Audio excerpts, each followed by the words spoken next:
Going live. And we are live. Go ahead, Leroy. What's going on, everybody? This is the Dumb Show pre-show. We are going to have about 10 minutes where hosts will kind of talk about whatever they want to talk about. We just kind of BS and share and, you know, listen to some Still Point. And Leroy's got a story, so here it is. Go ahead, Leroy. Sorry, buddy. Oh, you're good. So I had the most amazing weekend of my life, and I mean that. My kid and I, we arranged to buy a series of tickets for Dave Chappelle's club in Yellow Springs, Ohio. And this Saturday past, he had headlining Bill Burr. And so we showed up early, really early, because I wanted to get front row center seat. We're listening to you, dude. And so it was an amazing show, and I actually had several interactions, both between Bill Burr and Dave Chappelle. And he ranked on me a little bit. He mocked me, and it was awesome. He called me a shoe salesman. I didn't know what that one was about, but it was such a good time. And that's awesome. Yeah, it's when you can get that level of talent to kind of dig into you a little bit. It was the perfect night. Did Burr rip on Trump? He ripped on everyone. So that's a yes. Mostly white males. Yeah. Well, good. I'm glad you had a good time, buddy. Amazing. Yeah, it was really. I'm going to see if I can get Rumble to work because it doesn't like this early thing, and I think that's why. Let me just go ahead and hit apply and save. Let me know if we get green light. Shit. Okay. 53. Let's do 54, 53, and apply. Save it. Nope. You gotta do 54. Hurry up. Amy, how are you doing, man? Oh, I'm just still working. I'm sorry. I will wrap it up soon. But like, whew, Oh no, you don't have to be sorry. Why would you be sorry? It is what it is. It's spring market. So Yeah, I bet it's hot right now, huh? it's just, yeah, it's hot.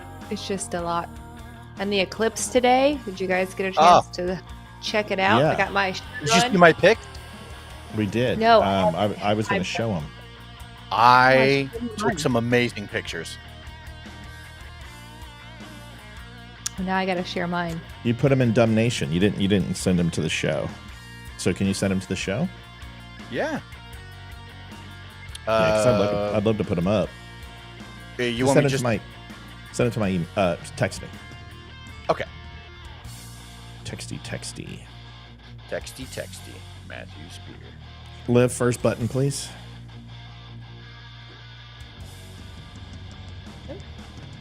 Dumb Club, folks. Go to thedumbshow.com. You can actually click and join the Dumb Club. You get exclusive. E's up. What? E is up. Okay. How about Rumble, honey? Rumble. And just keep interrupting my commercial. Thanks, honey. Sorry. It's okay. It's not important. It's just a commercial. Sorry. No, it's fine. We don't need the money. It's cool. Just take out another loan from your dad. We haven't taken a loan from your dad in I don't know how many years. Probably 2 decades. All right. Oh, wow. Look at these pictures. These are great. So you're using a Nikon? Yeah. Oh, they're great, dude. Yeah. They really that. turned out good. Yeah, they did. That's a great looking picture. Hello? What the hell was that? Hello. That wasn't me. It was me. No. Oh. E did a double. It was me. Of course E got a double. It's Ethan. The guy freaking, he hits everything they throw at him. Ethan's playing baseball right now. He's on a scrimmage. Yeah. Nice. He's on a scrimmage, and he just raked a double. He's got like the only 2 hits on the team. Him and somebody else, right? No, we had a couple hits because we had bases loaded. There were a few walks, but he's doing great. Dumb Club, folks, thedumbshow.com. You can join the Dumb Club. Dumb Club is, it's pretty cool. You get free, there's 3 different levels. And the first level kind of gets you introduction, free news, no ads, lets you come into a once-a-month group chat with all the dummies together over Zoom, and everyone brings in their cameras, and You guys get a discount on some stuff. Then second level is you get a free subscription to the Cost Club, which is huge. It's Amazon for Made in America, owned by veterans.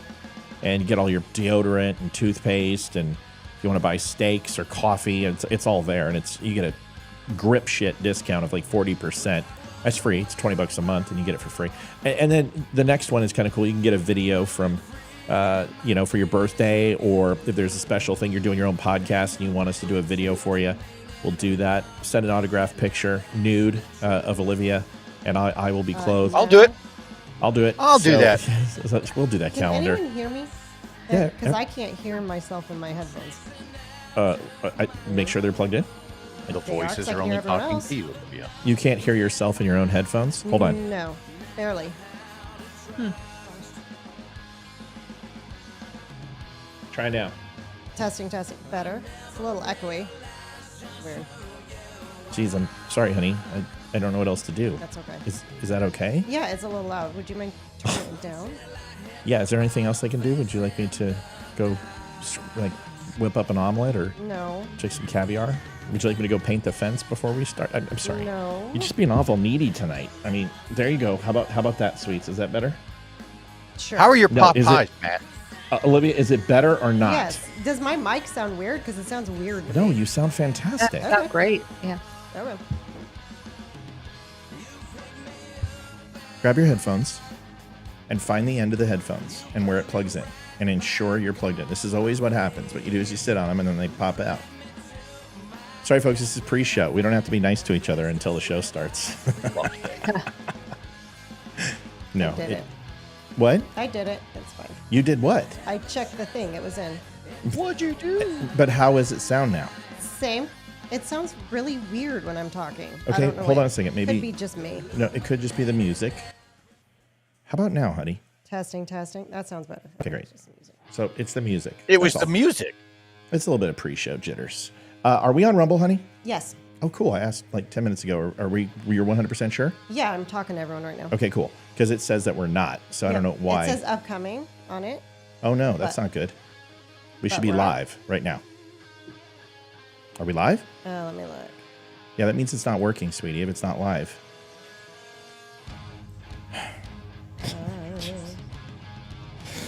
Oh, that cold has messed you up tonight. This has.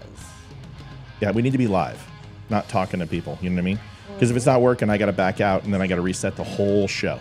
So we got to figure this Still out. says upcoming, but Okay. it's What? yeah, it's showing the intro video, but I'm talking to people. Yeah, that's because that's what it does. But it's got to be streaming live right now, and that's Yeah, it's not what not. it's doing. Okay, so that's I not love good. Olivia. It's not good, honey.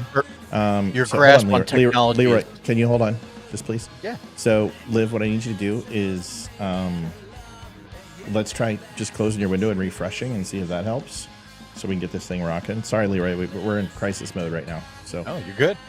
we're gonna be late and have to redo the entire primer for the show and then delete everybody. I mean, it's gonna be 25 minutes late, so kind of stressed right now.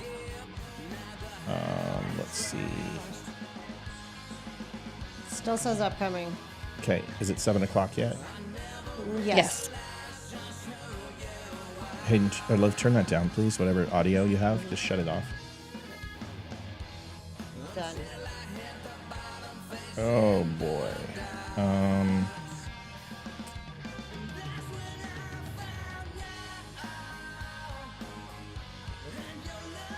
This is no good.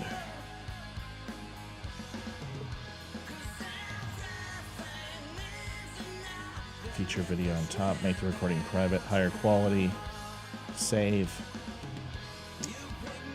It's always a problem with Rumble, huh?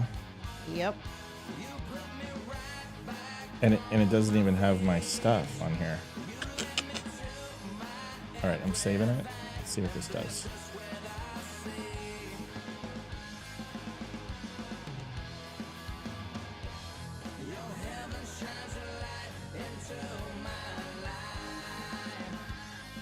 Okay. I guess I could... The only thing I could do is just power cycle and shut down the program and pray to God that everything resets. Yeah, bad spot. I don't know why it keeps doing this. This is a bummer because everybody's on. All right, folks, we're going to do a Hail Mary pass. So we're shutting it down and hope to God that it, by doing a termination, that it restarts. If it doesn't, we're going to be back in 15 minutes. We don't have a choice. This is the way this... God, I don't want to do this. I don't want to do this. This is just a bad... This is a horrible call to shut down because of Rumble. Because if I shut it down and I do a hard shutdown, it might recognize it and try to pick it back up where it left off and recognize a crash. But it may not. And if it doesn't, that means we got to go through every page, delete this show completely, and repost everything and reset, which is no bueno. I mean, that takes forever. And this is the one thing about Ecamm. It's like I can't add a stream in midstream. Unless there's a way to do it that I'm just not aware.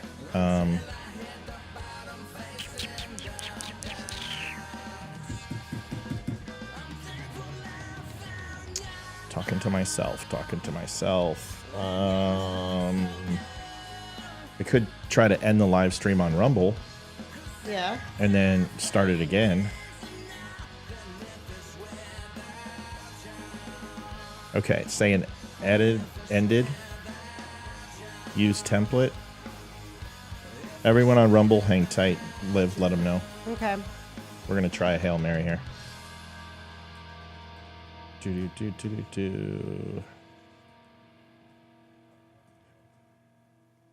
And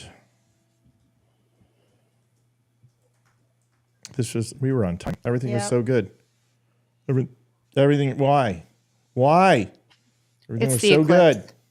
It's got to be. Mm-hmm. Yeah, maybe. Everything was so good. This is so disappointing. I was ready. I had my workout. Crushed it today. Got my articles in. Everything was so good. Going live right now. Let's see. All right. Cross your Laria.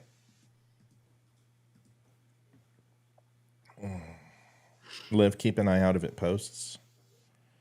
And it's submitting.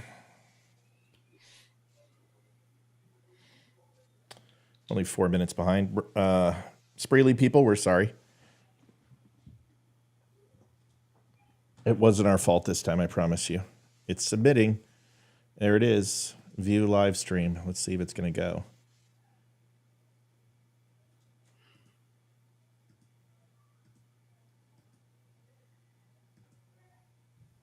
What's it say, Livy? Still says upcoming. It's saying upcoming? Yeah. You know what? I'm going to shut down the window. No. Don't. It says it's, I can't add a stream. It says upcoming where, Liv? When you go into the live videos, it shows the titles, and it's got a yellow square around it. It says upcoming. Yeah, but did you refresh? I did. I just rebooted the window too. Okay. So no dice. No dice. Oh. Do you know how bad I don't want to do this? I know. I don't know how else to do it, though. I can't add a stream. We're gonna give this 2 more minutes, and if I can't figure it out, it's not about figuring it out. There's not much I don't know about this. Can I rebroadcast from? Oh. Did you figure something out? Oh,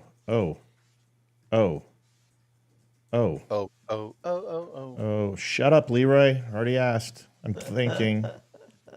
Oh, no. Yes. No. Yes. I need the RMTP. If I have the RMTP from this, I can kick it over to, maybe. Embed URL, no. Static URL, no. Static stream key, yes. So I could do that. I've got the RMTP. I could do that. So if I copy that and I go into Boxcast Hold on, folks. We're doing, yeoman's work over here. Go to Boxcast. Go to edit. Liv, can you stop slamming the desk, please? Get a mouse pad, punk. Oh, it's not the desk. I'm getting the charging cable for my phone. Okay. We could. That would be huge. Add a destination. Can't use that. RMTP. Yep, I can do that. AMP news. No. Configure new RMTP. Yep. Server URL. Yep. Where's the original? Static stream key. Thank you. Let me see it. There it is. Live. Mm-hmm. Max resolution. Want to do 1080p. Add RMTP. There is a problem connecting to the single-use RMTP. Of course there is. What if I hit update? This broadcast only. And go do this one more time. Liv, check, please.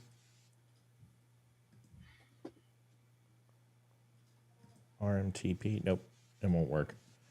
No Rumble tonight, folks. Sorry. I'm not going to cancel this whole thing because of Rumble. I just can't do it. I don't know what else to do. I mean, I don't want to not do Rumble, but I got 100 people on without Rumble. So yeah. I got to do it. Can you just check one more time, please? Folks, go to Spreely.tv and watch. And if you can't do that, come on over to Facebook, come over to YouTube, come over to Twitter. We got plenty of places for y'all to watch, and we're too busy not to do this right now. We're gonna have a good show without Rumble. It sucks because Rumble adds a crap ton to our show, but we got to get started. So, Liv, Rumble people, how are? So far, so good. I'm texting. You can chat still, so I'm chatting to them right now. All right, let them know. Let them know we're gonna start without them, and we're very sorry. What we'll do is I'll put this show up on Rumble, and we'll go from there. Welcome to the Donut Fremy Show. Amy, Leroy, we can talk now. Hi, everybody. Welcome. Sorry for the grumpiness. It's not grumpy. It's just matter of fact. We're busy. We're trying to get shit done, and we can't afford a distraction. Leroy, your pictures of your clips are absolutely beautiful. Did you use a Nikon lens with a filter? I did. I used actually, it was just a standard point and shoot with a filter, but it's got a. Oh, really? It's got a stupid high zoom on the thing, so it's awesome. That's amazing, man. It literally looks like something out of The Ring. Wow. The Ring, yeah. the scary movie. Wow, that's awesome. Yeah, thank you. Isn't that pretty? Isn't that cool? Yeah, that's amazing. He's got some good ones. There's some full color ones that are not bad either. We got to see it, and it was pretty neat. Look at that.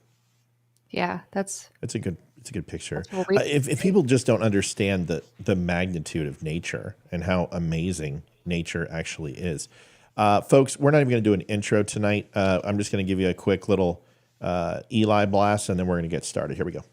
Hey, Matt, congratulations on your success, brother. And I really appreciate you giving, both sides, and just free speech, the opportunity to have a platform, dude.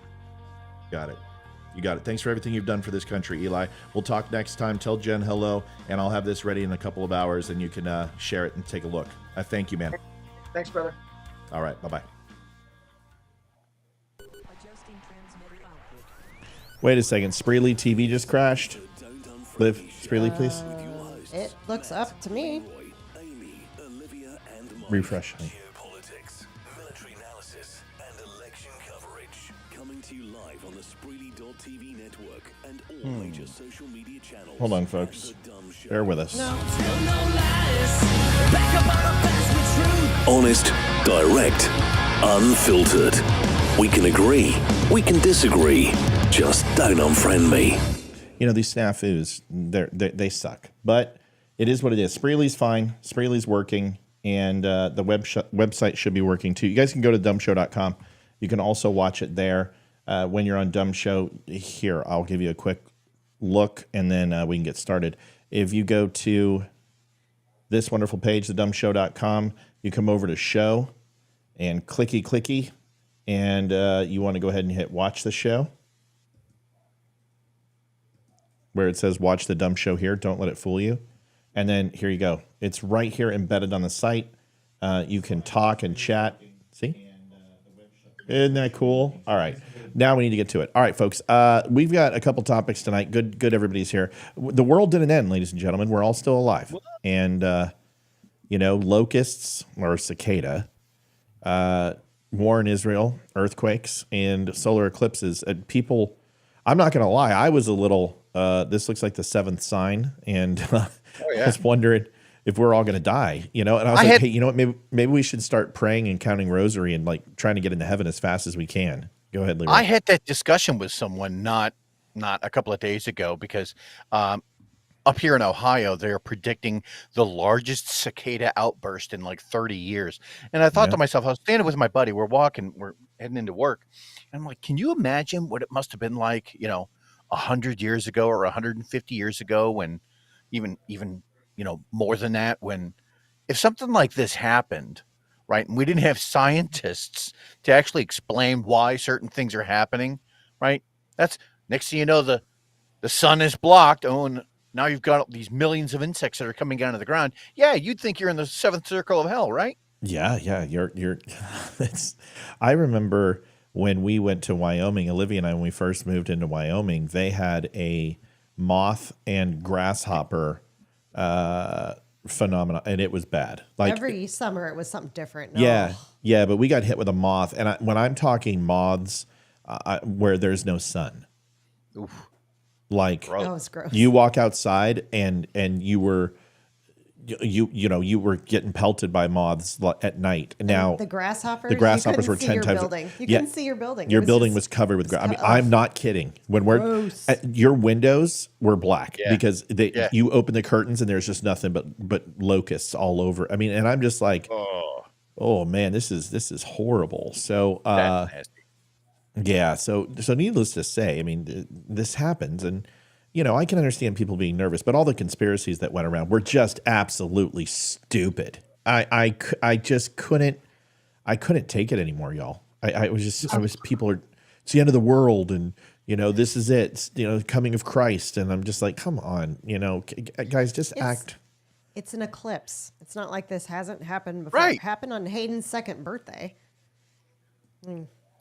The flip side of that is, can you imagine being like the scientist who maybe works in a Mayan empire or something like that, and you just so happen to be studying, the orbital mechanics of planets, and you're doing the math one day, and they're getting ready to slaughter a bunch of people because of they want to satisfy Ra, the sun god, and then you're doing the math, and you're like, oh. Your comments tonight are very well thought out. You spent some time on these. You're like, let's go back and talk about. Well, why don't we talk about human sacrifice during the eclipse? I mean, 75,000 Aztecs sacrificed. That was 75,000 people in 3 days. 3 days. Right. How do you kill 75,000 people and literally? You're not even in the Bronze Age. You're still using obsidian and rock. And how do you do that? Well, you build massive ritual chamber or ritual altars, and 32 to 48 at a time, and you get your priests to all basically bloodlet. And they said that there were so many people from the top of that Aztec. It's not called a pyramid in That's Spanish. Like the altar. Right. No. But it's not a pyramid. It's like the mezza. It's not, but that's not right. Yeah, I know what you mean. Liv, will you look it up for me? But what the pyramid? See, this is what I have to do this. Mayan. What were Mayan pyramids called? But anyway, so they would bring up all the bodies up there, and it was so bad in some of these areas and some of these pyramids, but that aren't pyramids, that they were permanently stained blood red when they were found and uncovered.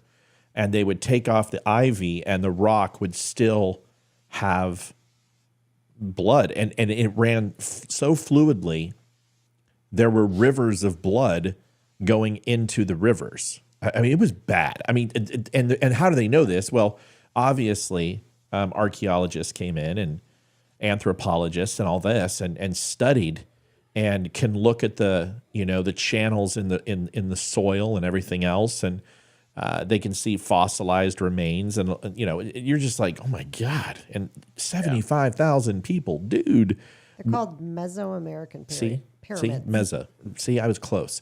But see, it's in the brain. I remember it from when I was like, I don't know, I read it, I think 22 years old or something. That's the thing. But meza something. But anyway, just crazy. 75,000 people. I mean, they make the Nazis look like, kindergartners. Yeah. Amy? I just want to say I have never listened to conspiracy theorists ever, and I still haven't. But I never researched them or felt the need to do some digging.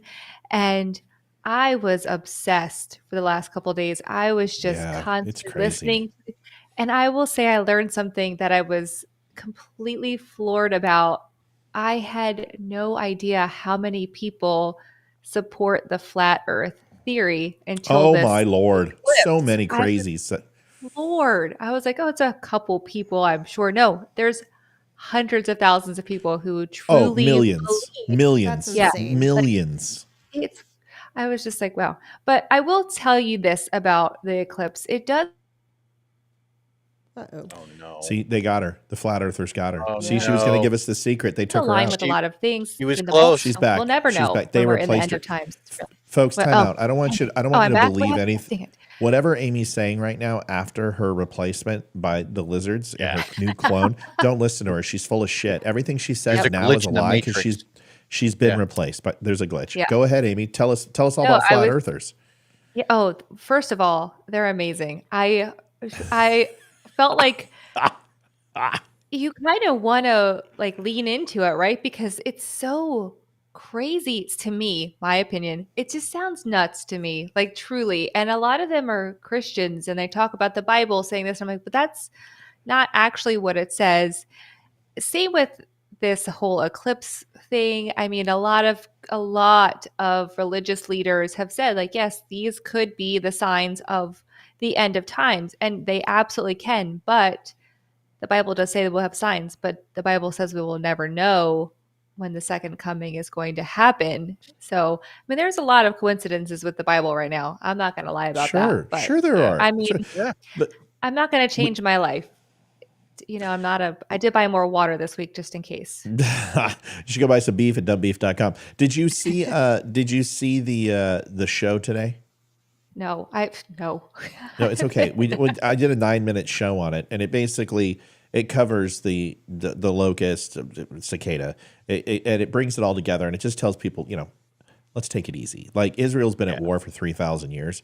The Arabs, Muslims, and Jews have hated each other for a lot longer than any of us were even an inch in our daddy's pants. So can we stop pretending, that if we're worried that something like this is going to be end of times, well, trust me when I say this, I promise you during the last eclipse, Israel was still at war and going and conflicting with Hamas. Maybe not Hamas at that time. It probably was JIB or another, IRGC or whatever. And then I also promise you there was an earthquake too somewhere. You put all those three together. It's happened before. Now, Hey, play that forward. The next eclipse is supposed to happen in 2099. What do you think the odds are that they're still going to be at war? Right. How? Let's bet on the odds that we're still recovering from Joe Biden's presidency at that point. Because remember what they said about the Fed. It's going to take 20 years for the, and obviously it is, because once again, folks, we're sitting in April and we don't have a reduction in interest rates. If he doesn't, okay, we're going to talk about this. Leroy, the polls are suggesting a huge shift. This is a big video. We're going to play it, but there's a whole bunch in here. We have a request from a viewer also, so I'm going to try to do this justice and let you talk about it. Let's watch the video first. If you're cool with that, then we can start commenting. Can I say something real quick? Yeah, go ahead, babe. Did he get a hit? He got a double. No, Never mind. No. Angel Eye, her daughter was just diagnosed with ovary cancer today. Oh, fuck. Oh my Prayers gosh. for Angel and her daughter. Okay, so let me get this straight. What stage, and are they doing an immediate hysterectomy? I have no idea. Ask her. Angel, are they doing an immediate hysterectomy, and what stage, please? Jeez. And then you got to hit it. You got to hit it with chemo, because you're not going to have a child again. So you got to do it. You got to do a full hysterectomy, remove everything, and hit it with chemo. I'm glad you enjoyed the show with Izzo. We were just playing around talking about music today and Barry Manilow. Izzo's gay. Like, I'm pretty confident he's gay. And that's okay. He loves Celine Dion, and so do I. But I'm married, so you know I'm not gay. Well, It could be a cover. yeah. But anyway, he's so fun. He's coming on tomorrow night. So Izzo will be with us tomorrow night. nice. He's coming on the show. Yeah, we're going to spend some time. He's just a good dude. I love him. I know he's been hurt. I watch the show. I'm just kidding. Izzo, if you watch the show today, he even said, he's like, yeah, I'm so gay. He's like, let's talk about Barry Manilow. I love him. I'm just like, Angel, let me know. God bless, please. I just let me know where she's at, and I'm so sorry. How can you disprove round Earth? Easy. I'll do it right now. Everyone else tries, and they fail miserably because the round Earthers can't even answer this. Does everybody want to know how you do it? I got it. I know. Okay. That doesn't help us that you know, because then I don't get to tell a story. I don't. Well, say anything. Go ahead and tell your Who story. cares? Who cares that you know? Don't even just like. But can't you just like be like, I had no idea, Matt. That is the most amazing thing I've ever seen in my life. Fascinating. I would There you love go. for you to tell me That's about great. it. It's great. Thanks, Leroy. No, right. because it was insincere. But maybe next time, maybe the next eclipse, you'll actually not be a dick. So Well, Should that's- you tell the story of? yeah, Wait. yeah, Amy, I can. I'll totally do No, it I'm for saying, you. should Oh. you tell the story? And since I have learned so much about the flat earthers recently, I can rebuttal based Yeah. on my knowledge of the firmament or whatever it's called. Yeah, it's so funny when people like who don't know the show. It's like, dude, is Matt pissed? No, I'm not pissed. We're fucking around. At least I am. I mean, Leroy might be really bad. I don't know, but I don't really care. So anyway, here's the thing. Every flat out earther, you ask them and say, hey, what shape is Saturn? And they're like, oh, it's round. Well, what about Mars? Well, it's round. And the reason how you know that is because you can actually see the spin and the rotation, right? You can see Earth too. But let's just assume, because we've taken more than one picture from telescopes or from refraction from the moon. We've taken them from ships, everything else. But fine. They're like, well, you never actually see the Earth move. Yes, you do. You see it with geosynchronous satellites all the time. Leroy and I know that shit. See, Leroy and I know because we've sailed it and we've seen it from freaking miles above the Earth. But anyway, here's your answer. This is the simplest one because they can't answer it. Just ask them, is Saturn round? Is Jupiter round? Is it a globe? Yes. Moon? Yes. Everyone says yes. Okay, great. Then here's the question. How many eclipses have you seen in your life? Oh, I've seen quite a few. I've either seen them on TV or I've seen them when I've been out there. I've seen partial eclipses, everything else. I said, great. How many full moons have you seen?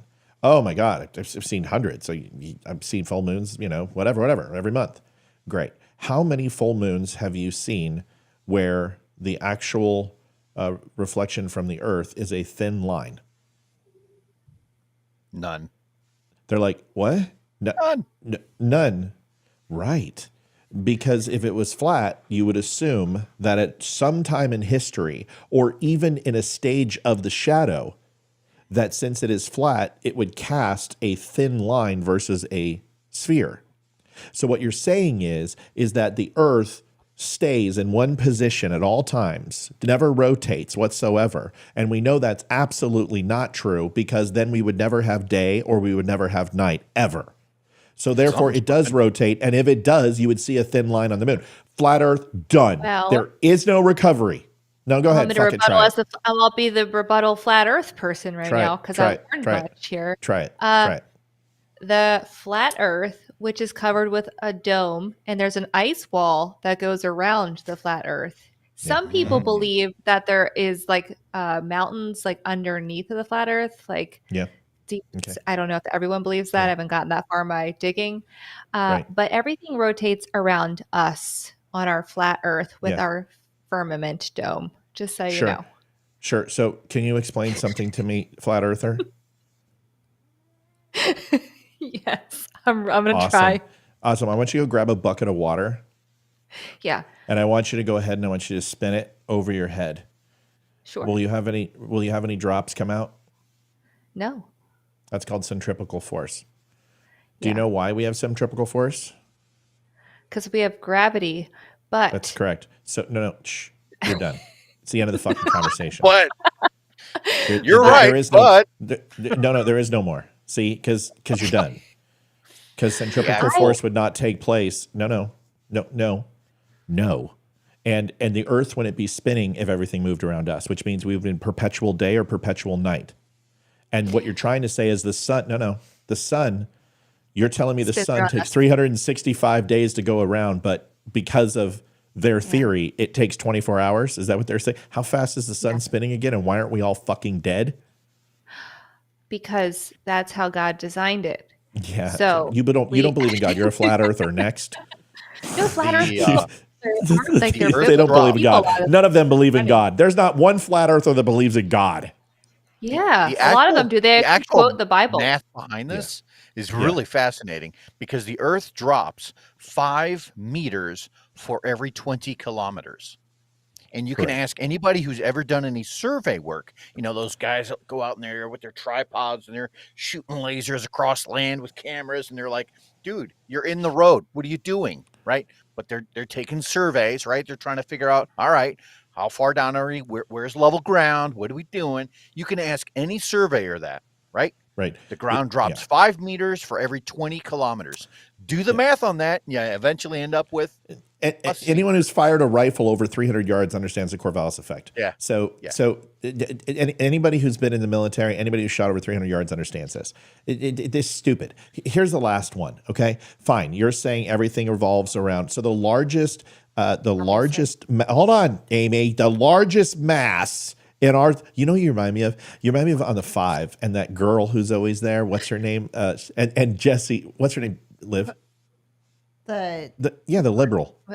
oh, The dark hair girl. Cute. Yeah. Yeah. I don't know her Jessica. name, but yes. So Jesse always goes, well, Joe Biden is going to give away 10 million people college money. What do you think about that, Jessica? Thanks. And she's like, what the fuck did I do? And it's their relationship is awesome. Anyway, so if you're going to say that because of how gravity works, you believe, flat earther, that the largest mass in our solar system, which is the sun, is moving towards us. How? Because the Earth is not as large. And here's the thing.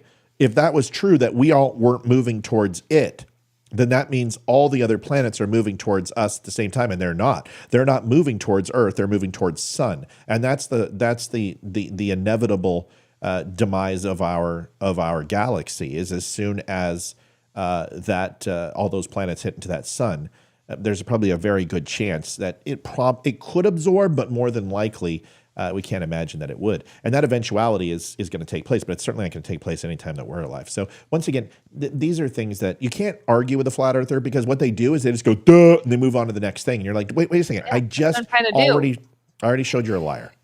You can't do it with me. I'm not going to let you. all right. Angel answered. Oh, what did she say? She's in stage 3 and waiting to schedule surgery. Are they doing surgery or doing a hysterectomy? Just they're waiting to schedule Angel, surgery. are they doing a hysterectomy completely? Just get it out of there. Just get it out of there. Because once she it's in just the found out ovaries, today, it's going to so- spread to the uterus. It's going to spread everywhere. You got to get it. She's got to get out of there. Oh, All right. that's just horrifying. Like, God oh, bless. I'm so sorry. That sucks and it's horrible, folks. Let's get into it. Let's get into something else. Flat Earth. It just frustrates me because anybody can just figure it out. It's not. Just go sailing. It's not hard. And don't navigate with a GPS. Just navigate by the stars. Just sail towards the North Star, and it will continue to climb in the sky. And it's not just climbing because of what you're doing, and it will climb at a more rapid rate than you standing still. And the reason why is because you're moving closer to the curvature of the Earth. You're not moving closer to the North Star, which shows you right there that you're moving towards the horizon. And you're not falling off. the stand these horizon's people. flat, and there's a No, it's not. ice wall. No. So you know can't what? fall Have off. you jumped from 27,000 feet before? I have. I don't know if it was I've that seen- high. I did the parachuting thing. I've seen the curvature of the Earth. Have you? Yes. You know how many? It's know the how many of firmament these that flat gives it illusion. earthers work for NGA? Well, okay. All right. I So love we've it. had our I really argument about. enjoy this. I do too. I love arguing with conspiracy theorists. I do. I love it because it's fun. But there is a point where you're just like, you're just too stupid to talk to, right? Yeah. It's like explaining to a person who believes that the smallest matter on Earth is a grain of sand for molecular fusion, right? So you're like, okay, so an atom, and they're like, what, a what? An atom. There's no such thing. Yes, there are things you can't see: atom, proton, neutron, electron. You know this, right? No. Smallest matter on Earth is sand. No, dude. No, it's not. Well, maybe a sugar crumb from a cookie, but otherwise, that's the smallest. And you're just like, forget it. You just can't. You can't help those people. They're doing it to be dicks. They don't believe it. They don't believe it. I want to think that too. I just didn't know about. Then I knew what are you about them breathing? just lately with all the. I just really got into the rabbit hole. I enjoyed it every night. I was like, listen to this one, it was just wonderful. Here's the thing. It's like really good Look- entertainment. Look at Glenn. Perfect. Amy hijacked the show. You did it beautifully. I'm very proud of you. It was perfect. Now, can we get into the real Let's move thing, on. please? Yeah, let's move on. Jeez Louise, my Lord. Right? Do you want to hear? Yes. Total Yes. hysterectomy. Total hysterectomy. She's Perfect. only 34. I understand, and that's horrendous, but her life is more important than anything else. So, total hysterectomy, get her radiation. Less can go wrong with the radiation. Her sickness will be nominal at that point because, a lot of that area will be where they're targeting is not going to be in her kidneys and her livers and everything. Hopefully, they can keep it away. Just God bless, and please keep us informed. I would love to see stage 2 versus stage 3, but it's livable. If they get that hysterectomy done and it hasn't spread to the rest of the organs, she has a really good chance. So, I can't. Amy, you want to say a 34. prayer real quick? You want to say a prayer for us, God, please? I hate to put on the spot with prayer, but yeah. Listen, I okay. can't do it. If I start doing it, my hands will sizzle. So you got to do it for me. No. Dear Lord, please take Angel's daughter under your wing right now. Provide her with the care and the healing that she needs. Please bring comfort to her family. Please bring healing to her and her family, and provide guidance and all the tools needed for all the doctors and caregivers to give her a successful and speedy, healthy recovery as soon as possible. In the name of Jesus, amen. Amen. Was All that right. okay? I'm not No, good that's at wonderful. impromptu prayers. No, I'm no, it's just Catholic. next time We have select prayers that we do, Next time you come over for dinner, I'm going to do the same thing to you because I'm like, God is grateful, God is good, and we thank you for this food. And that's all I We know. always do. We do the traditional. that. Bless, so Lord, and these thy gifts we're about to receive from thy bounty through Christ our Lord. Amen. Let's eat. Yeah. That's our So- prayer. So this is a big topic. This one is going to take a while to cut our teeth on, okay?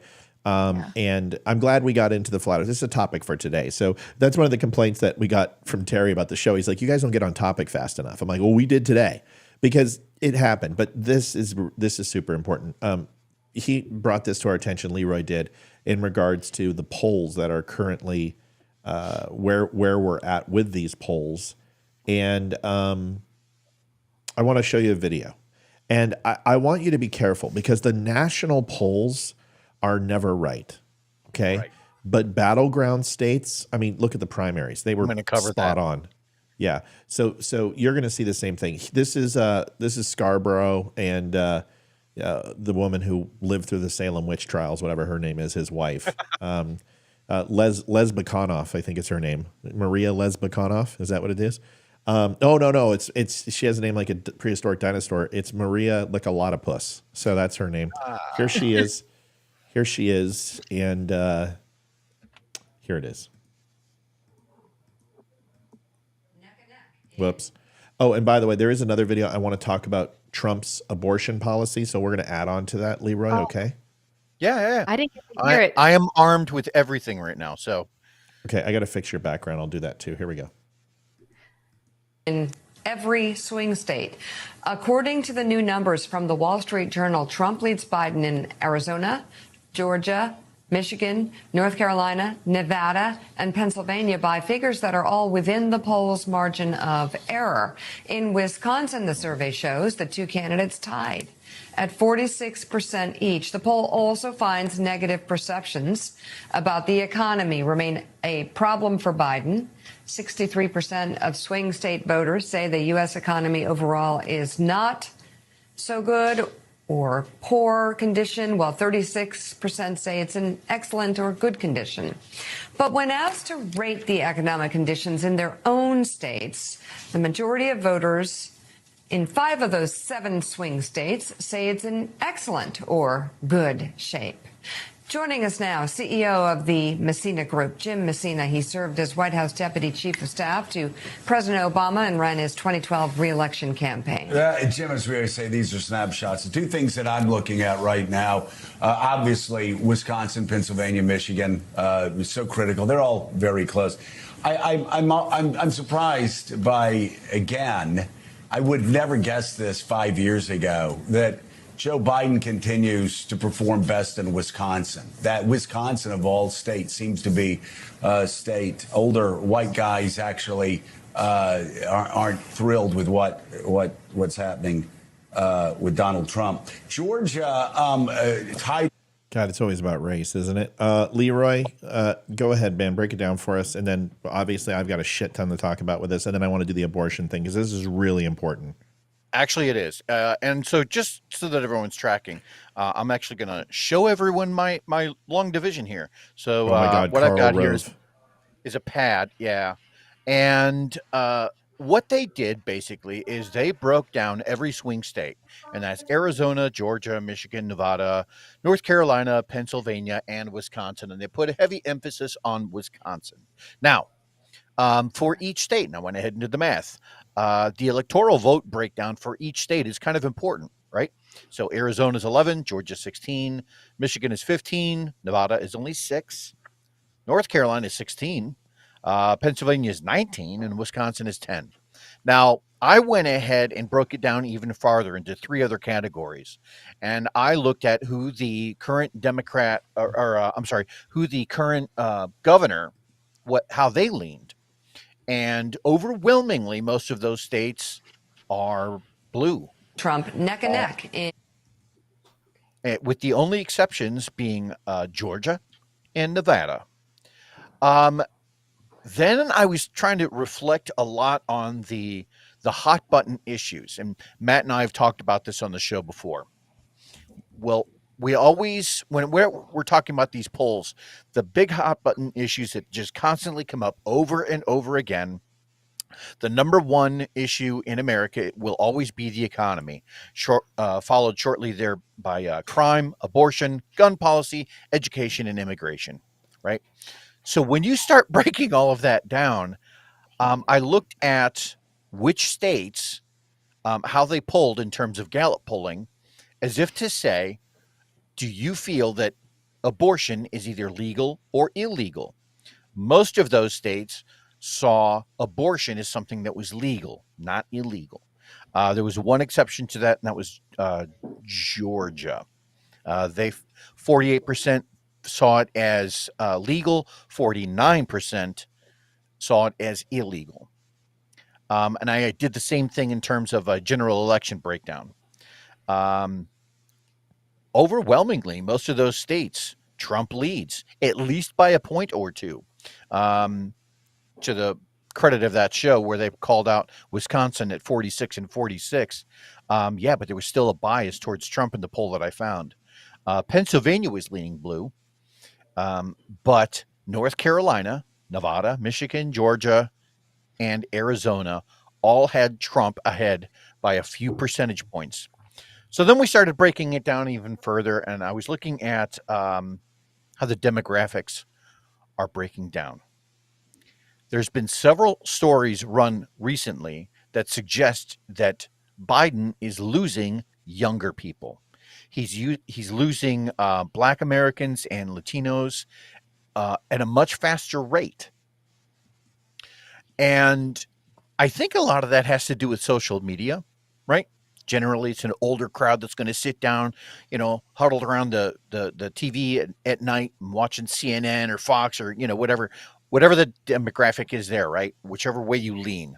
But younger people, they tend to get a lot more of their information these days from social media, from places like Facebook or Snapchat, whatever the hell. So I am wondering if that is not a stronger pulse check on what's going on in America than some of these polls. And Matt is right.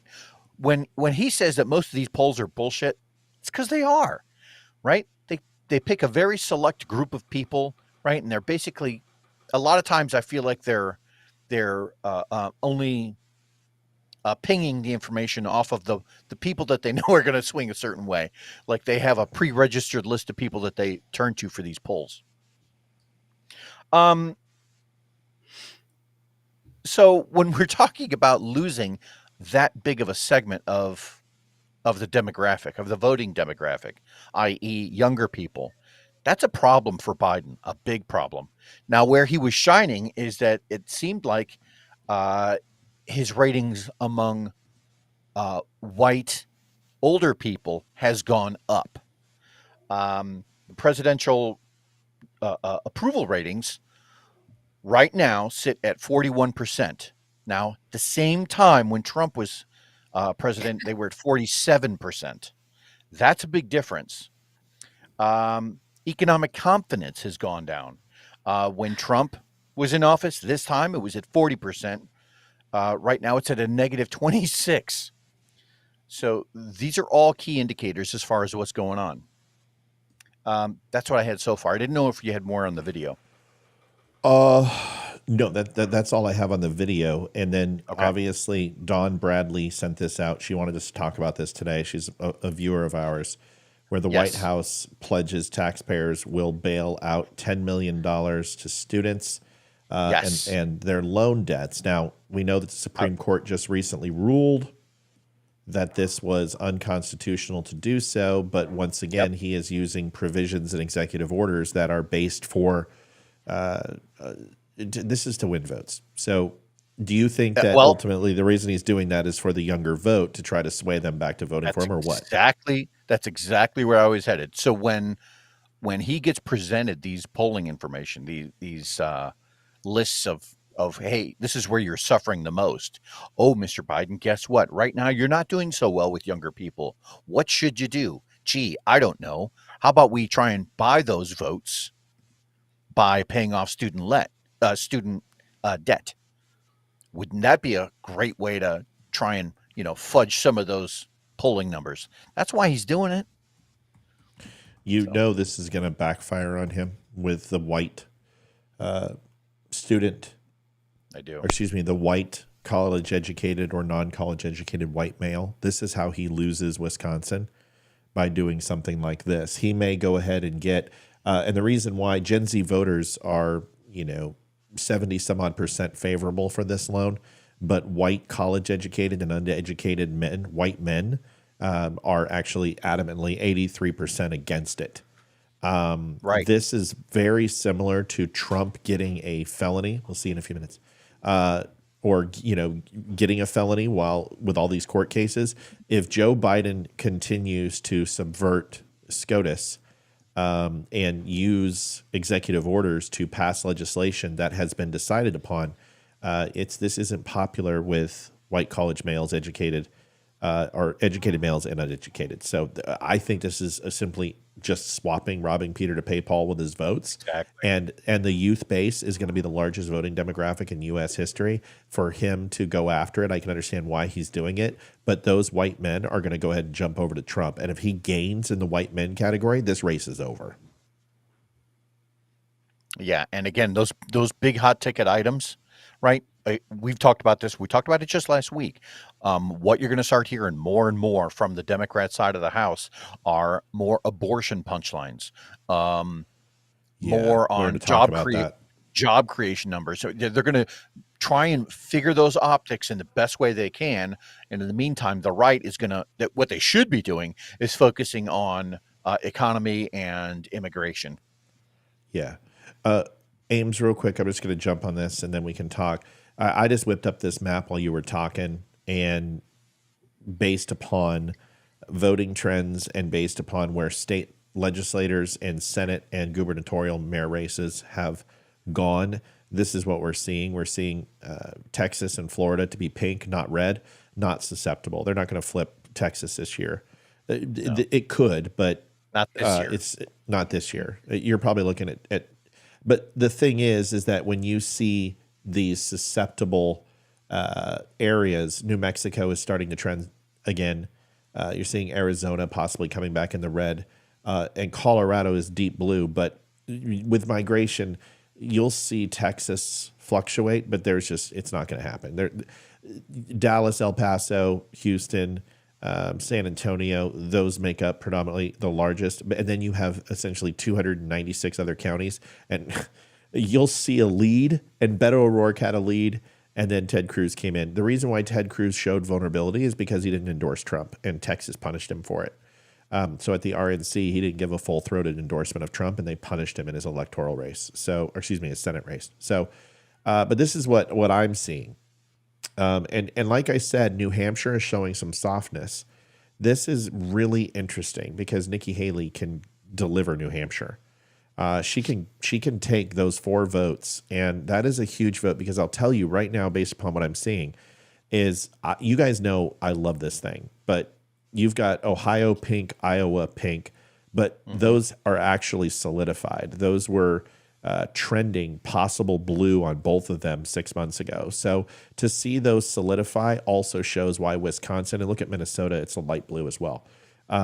So there's a vulnerability here up in this northeastern corridor where if he can come in here and he can solidify Pennsylvania, he'll turn Virginia red too.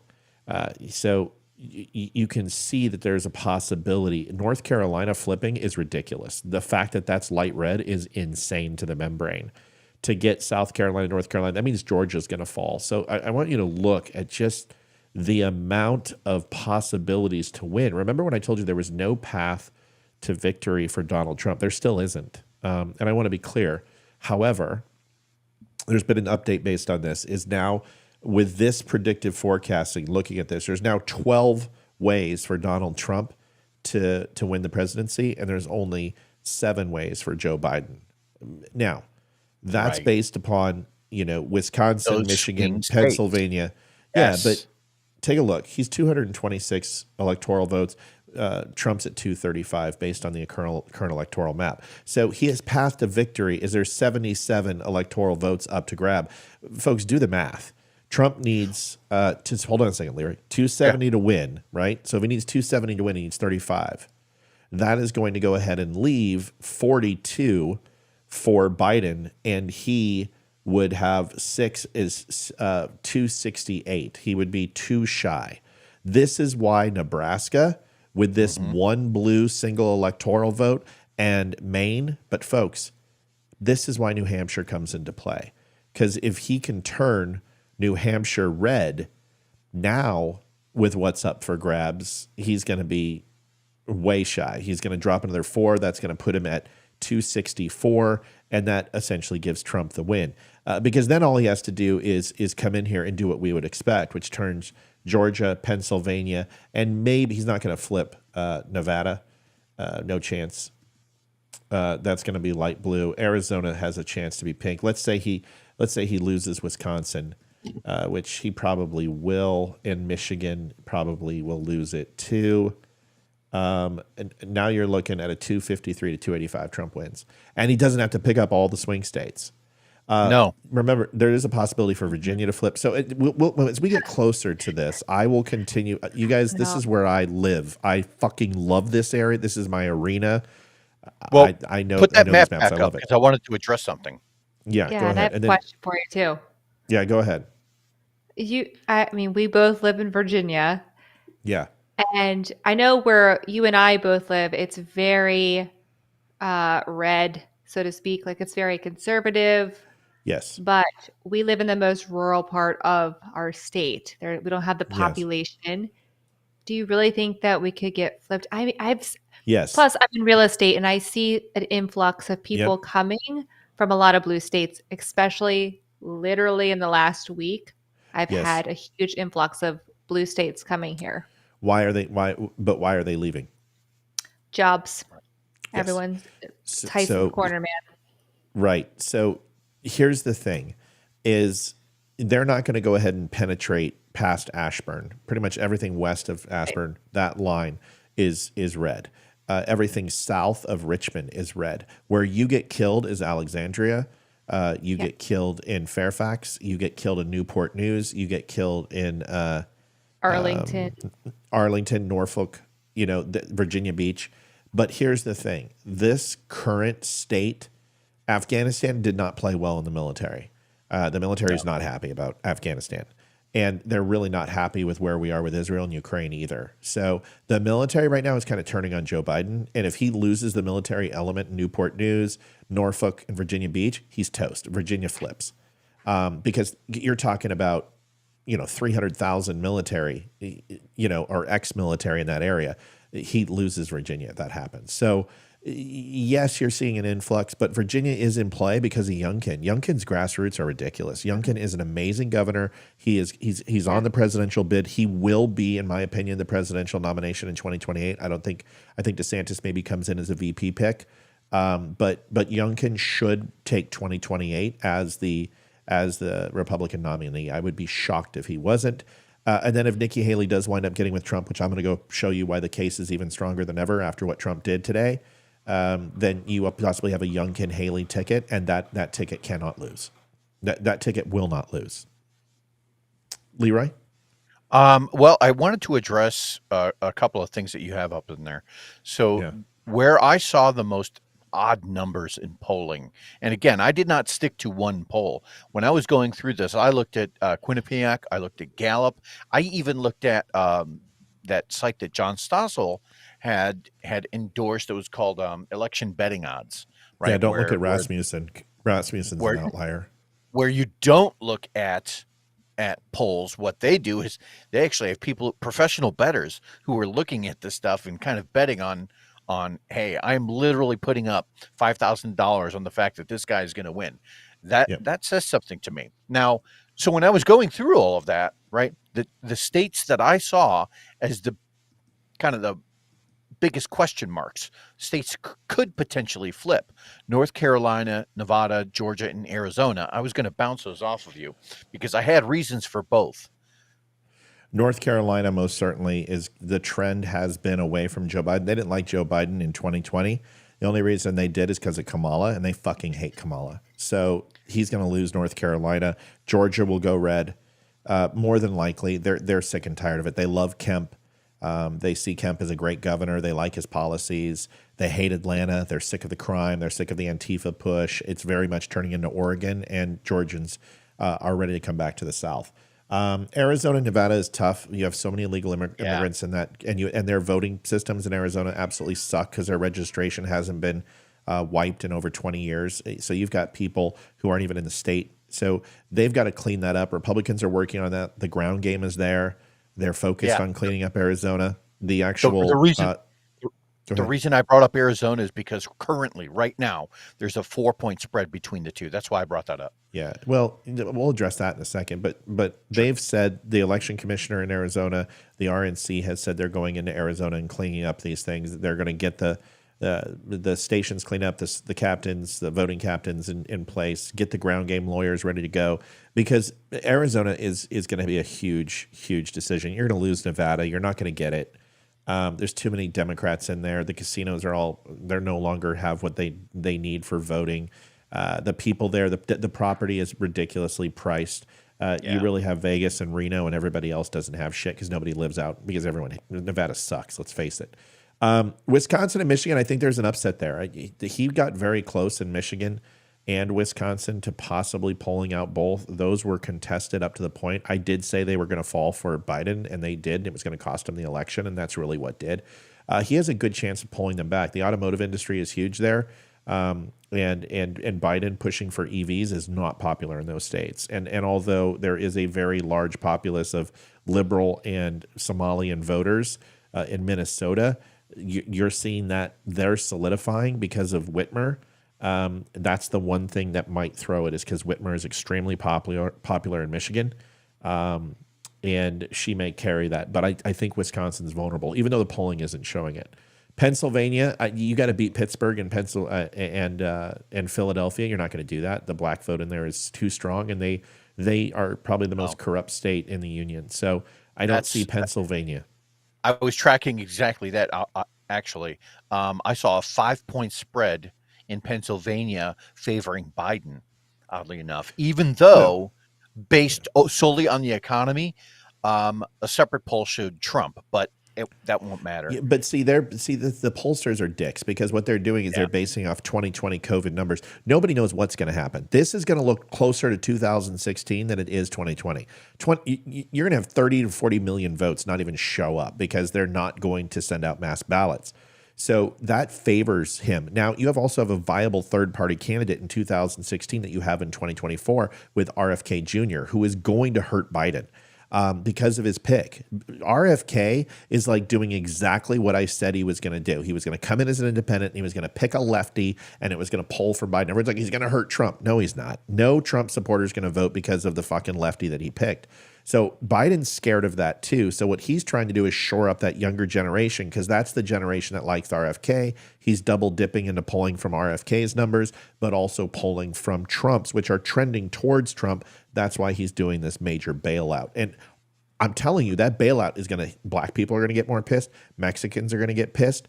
White people are going to get pissed. The only thing he's going to do is Gen Z is probably going to love him for it, but they won't when they have to pay 7% to 13% more taxes next year. Interesting. Jeez.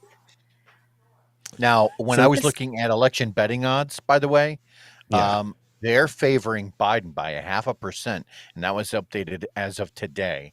They showed him up. Yeah, maybe. Yeah, that's all it is. No, it is. It's just the biggest home court advantage in election. It's incumbency. And the reason why is there's only been like 4 presidents in the last 100 years who have been dethroned from incumbency. It's a very pretty much a sure thing. But Biden's approval rating, there has never been a president reelected with an approval rating of this. This is the worst fucking approval rating that anyone's ever seen. This is horrendous. There's some polls that show him at 37%, which is lower than Trump when he was in COVID. So here's what, yes, go ahead, Ames. Sorry, it's on topic, but not about the Electoral College and the map. But if we're going to be excusing all of this debt to presumably mostly younger people, I think I'm considered a millennial, by the way. I think I found that out. I think I'm at the last year. You do seem a little millennial to me. I was definitely going to say that. You just got that look. I am. That's my parents were terrible and they raised me to be resting millennial face. Yeah. No. But are we going to be taking these people who get this grant or an excuse to not pay? Can then we turn around and say, great, glad you got that. You are now responsible for making up that difference for Social Security. Like, you guys get this grant. Now you got to pay back $10 million to Social Security. I don't think that would play well, right? But I still got it. You'll get it. You'll get it next time. I'm glad you got a double. Hey, where'd you hit it? Let me guess. Right field over the frickin' shortstop's head. Straight to the pitcher. Really? Straight to the pitcher. Bounced off his glove, threw it to first over his head, and I went to. Attaboy. Good drive. Hey. Good job. If it didn't go past him, probably would have went past him. He's growing. He's put on like 10 pounds since spring ball last year, so he's getting bigger. He's grown into his body, and he's gonna be a baller, dude. That guy, he's gonna crush it. Like, I think maybe not this year, but next year he'll hit his first out of the park. He makes that good a contact with the ball. Dude, I'm not kidding. And 10 years old, his launch angle is just 27 degrees, and he probably hits that thing 55, 60 miles an hour when it leaves his bat. Kids move out of the way when the ball goes, but they don't get in front of it. They're just like, fuck this. Yeah, he was scheduled to pitch in the 5th inning, so he's probably, as long as it doesn't rain on Thursday and there's a game, then he should pitch in Thursday's game. All right, so good, because his talent is there. All right, so just quickly,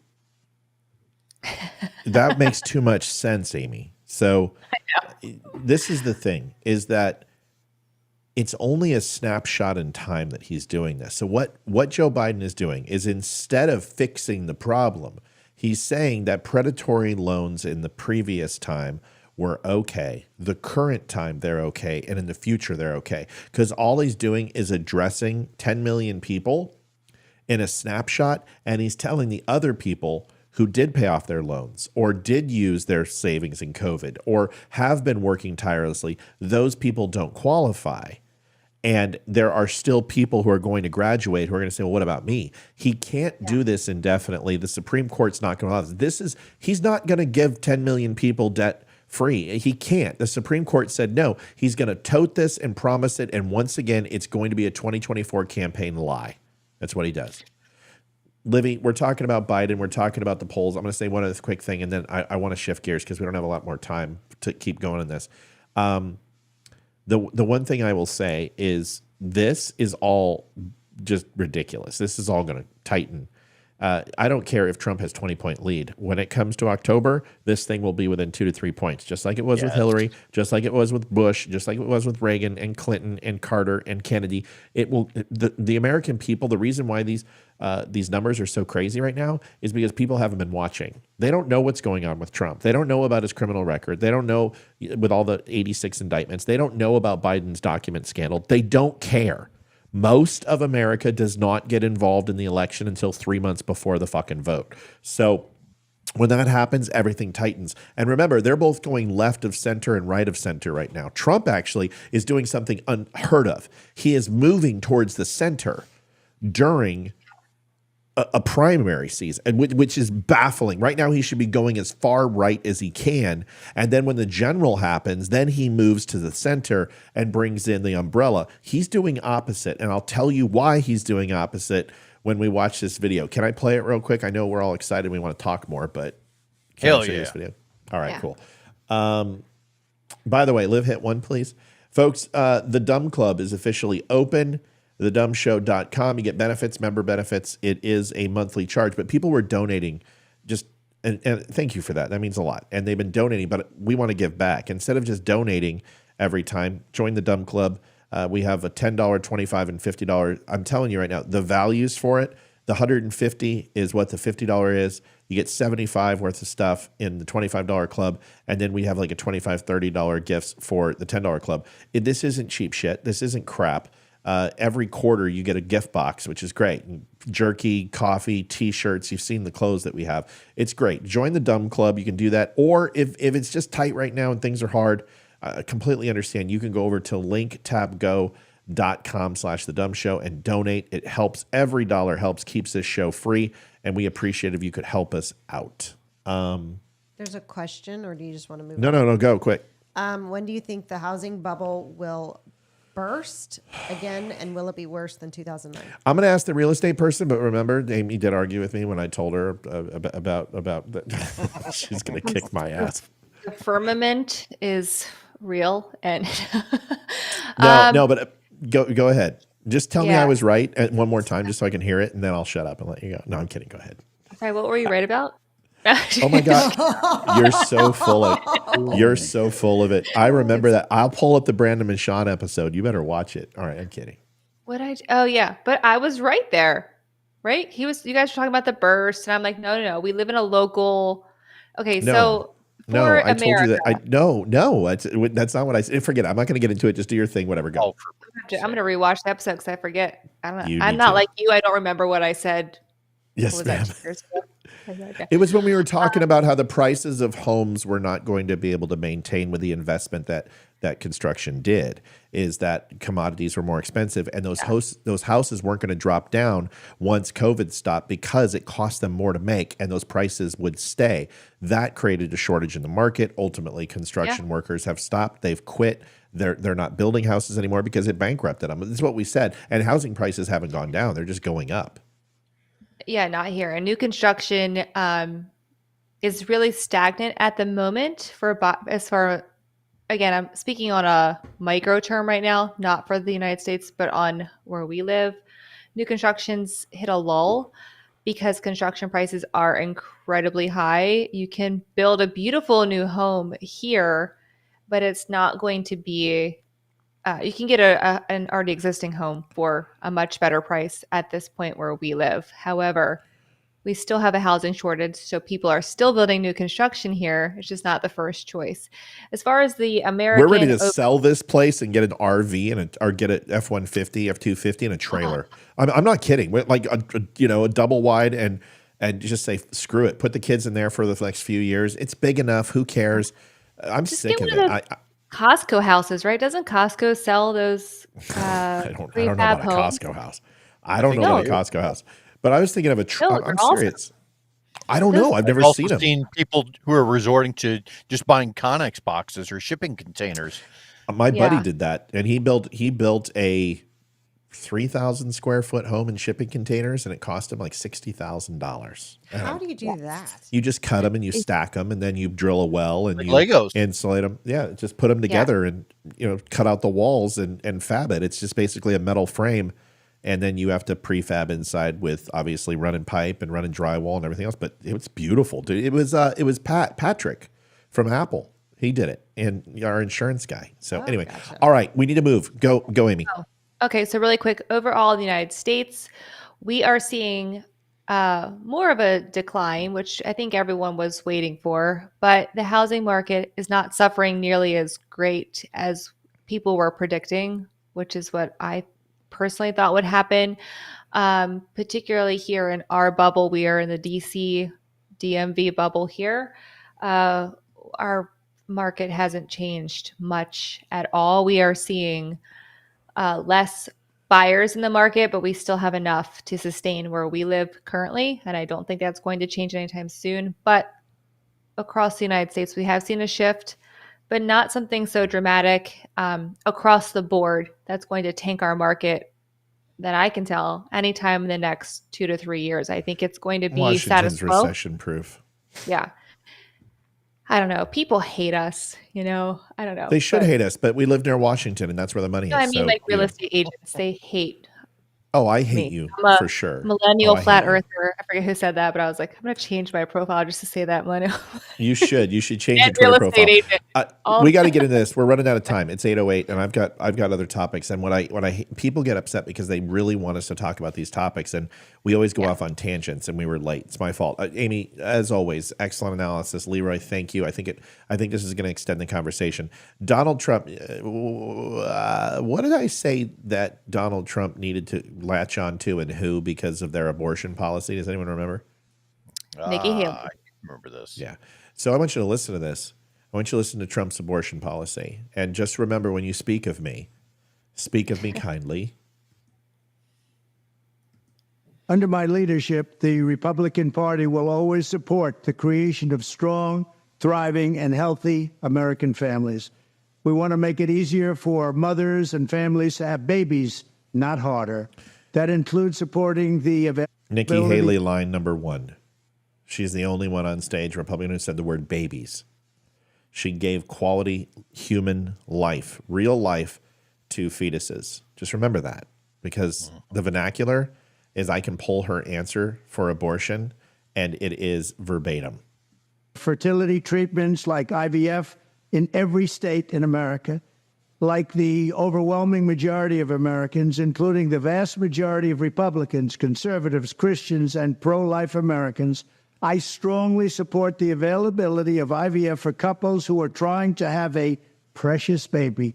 What could be more beautiful or better than that?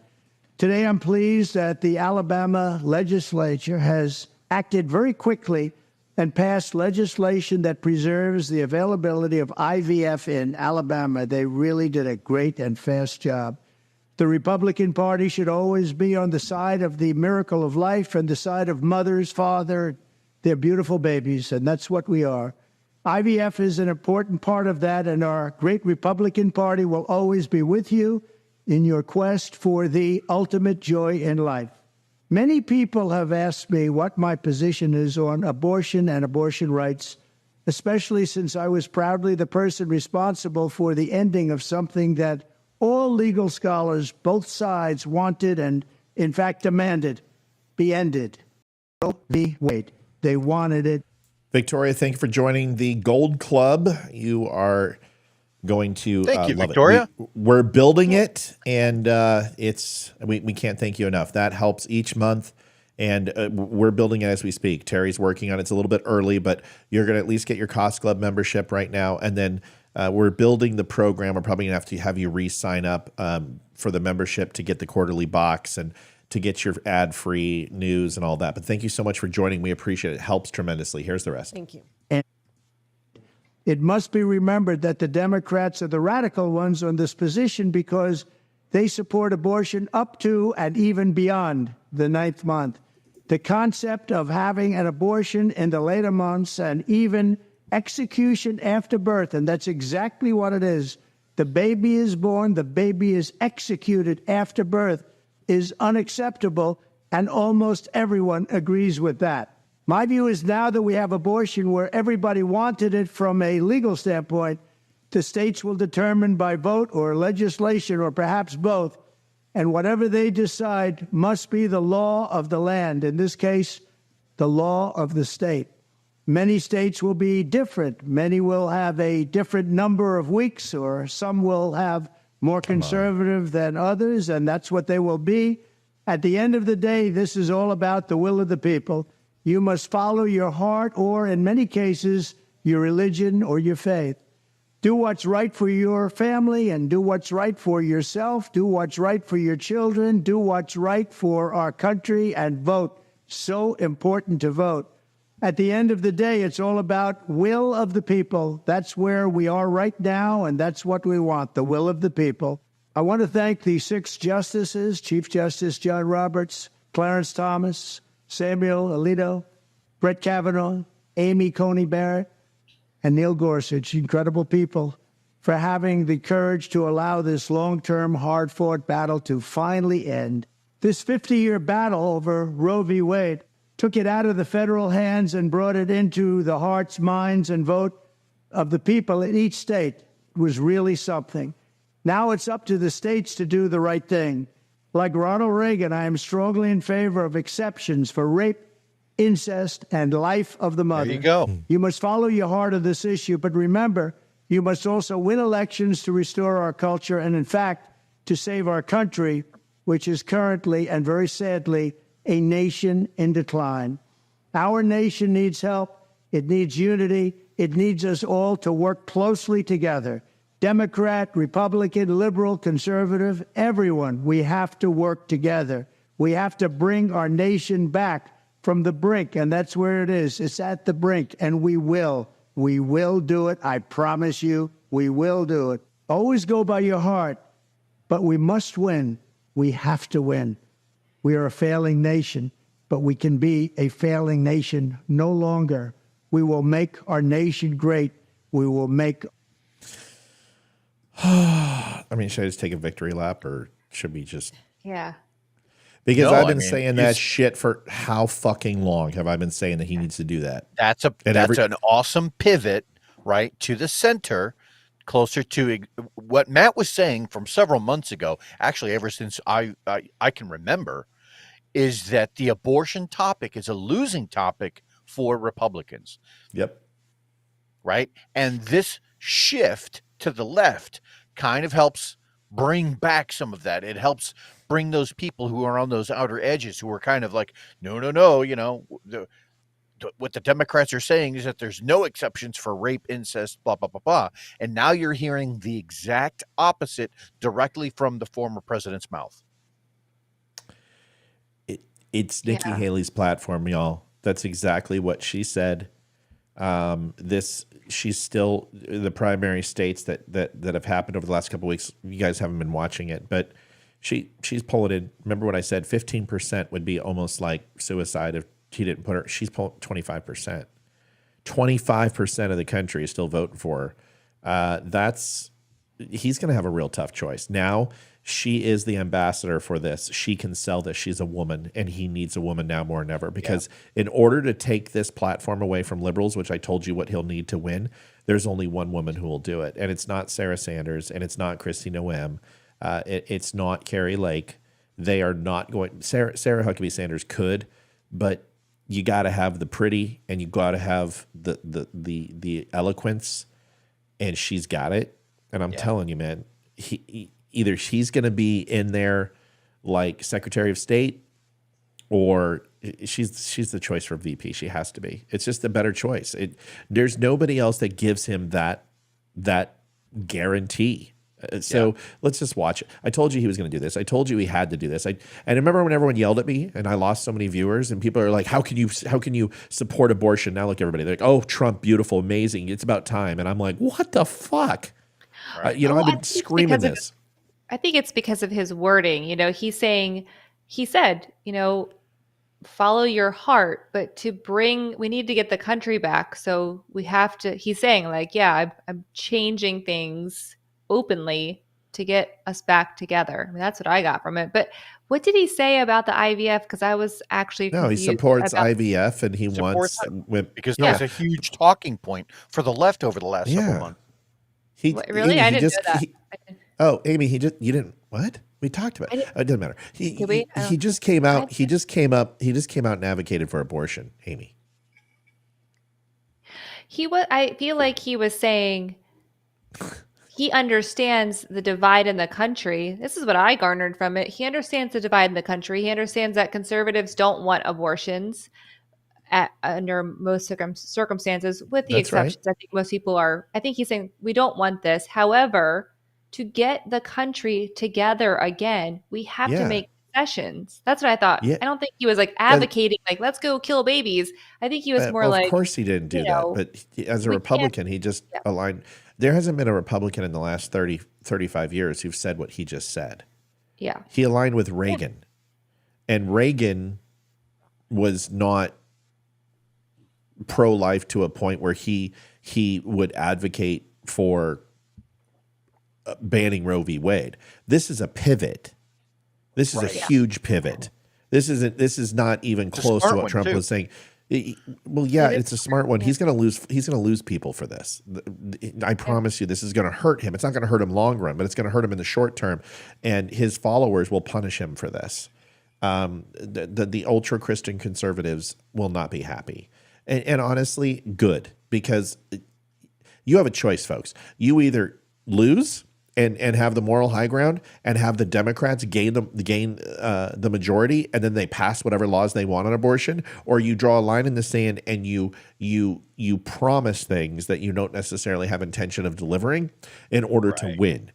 So this is stupid. This is absolutely what he had to do. I'm just saying this is a pivot because he openly said and just gave Nikki Haley's, because this hasn't been Trump's thing. He hasn't stood up there and said those words that he said. This is a pivot. So I'm very happy with it. And I think it's the smartest thing that his presidency can do. And now he needs to continue to do what I've said, which is stay on prompter and stop freaking talking about things without a speech, because that's the Trump that people will vote for. And if people see that in October, he will win. But if he goes and does the 2020 shit about stolen elections and J6 and pardoning J6, he's going to lose. Yep. I totally agree. Yep. Bigly. It's a good pivot. It's a good pivot. And honestly, you bring in a certain element of moderates and specifically libertarians. Libertarians are not, it's not that they're not pro-life. They're just not banning abortion. And that turns 7% of the country off. Liv, what do you think when you haven't heard Trump in a while? You got to hear him. What do you think? He sounded good. He sounded professional. He didn't sound like off the cuff and just saying whatever comes to his mind. And it sounded rehearsed, but it sounded good. Yeah, well, it was a speech, right? Mm-hmm. So I agree with you. I thought it was powerful. And was very, very motivational. Let me shift. This is a Republican in Canada, and Republicans are ready to take. I'm letting you know, folks. Canada's going red, and it's not the maple leaf, which is red, and the flag. They're going to gain 100 seats. 100 seats. Republicans they're sick of Trudeau. They are sick of liberal policies, and Leroy's gonna fucking love this. He's gonna hit the ceiling. Oh, I gotta fix your picture. I'm sorry, buddy. Please. Yeah, I'm working on it, man. I'm sorry. Yeah, right. It's. I forgot to do it on video. No. Let me fix. We're aware. Let me fix it for you, and there you go, big guy. All right, so you're gonna love this. So pay attention. Thomas, you say you're not going red. You're about to gain 100 seats. So. You certainly have an element of the Republican Party that is showing trends to gain 100 seats. How is that not going red? It's certainly not the entire country, and you understand you'll have fractions and splinters. But listen to this, and then we can talk about it, okay? going red doesn't mean a red wave. Going red means that you're seeing trends in the policies turning away from Trudeau, and that's what you want. Didn't Mel mention this a little bit ago too? Wasn't she alluding to the fact? I'm not sure, but I'm certainly going to. I right mean, now. if Mel herself is any sort of indicator, I would say yes to that. Yeah, well, I think there is a very large resistance. There is a civil war in politics going on in Canada, is my point. And there's people like this who are, let's just listen to this. This will tell you something. This has gone viral in Canada, folks. And Leroy's going to love this if I can get it to play now, because you guys wouldn't shut up. But that's what I usually do. He's fisting me, I swear. Whoa. Let me refresh this. Okay. This is so good. And Ben Shapiro's is almost as good. Trudeau's not a liberal. Justin Trudeau's not a liberal. It might surprise you to hear me say that. He's not a liberal. The liberals used to believe in liberty. Right. And conservatives believed in conserving it. That was the common sense consensus we had in Canada. Justin Trudeau does not believe in liberty. He believes in government control. He wants to control your money. He wants to control your kids. He wants to control the economy, control your speech, control your bank account. He wants to control everything. That is illiberal. It's the opposite of liberalism. I don't want to run your life. I want to run your government. And a government that does a few things well rather than a lot of things poorly, a government that minds its own business and lets people live their lives. That is the traditional. I love him. Yeah. So. Oh my God. Yeah, this guy's taking over in Canada as far as sentiment, having that Reagan-esque platform, very Reagan-esque. If you take a look. Well, that echoes. Hold on. That echoes certain parts of that Reagan speech, right? If fascism ever came to America, it would come in the form of liberalism. That's what it almost sounded like that. Right. So you're seeing that, and Canadians will be able to break this down for us. Currently projected to win 210 of 338 seats of the House of Commons is where you're seeing this trend. So this is a very large push for a conservative movement. And, you've seen this in Canada, this depreciation of liberty when it comes down to firearms, when it comes down to being able to speak during COVID, horses running over people and shit like that. But to have a challenge against Trudeau is a pretty cool thing. His name is Pierre Poilievre, I believe. Poilievre. Poilievre. It's Poilevere, I think, something. Poilievre. Poilievre. Yeah, Poilievre. Polygamy. So, Pierre Polygamy. Anyway, the point is, I believe that's his name. I'm going to check it and make sure if I remember correctly, and do a little bio on him, and we can see. Yeah. So he had another video that was on a couple of weeks ago. Is a Canadian politician who has served as the leader of the Conservative Party of Canada and the leader of the official opposition since 2022. Member of Parliament. He's the one that called out Trudeau and fucking went after him in the middle of Parliament. And they both exchanged things, exchanged comments, didn't like each other very much. I don't know if he's running. I think it's Poilievre. Isn't that how they say? Poilievre? No, because Sylvian Lefebvre. Well, maybe, because Sylvian Lefebvre is Lefvbre. So if it's Evre, it would be Poilievre. Poilievre, I believe. Yeah, that's what Thomas Chris. Yeah. Poilievre or Poilievre. Paul Livea. Oh, Paul Livea, Mel says.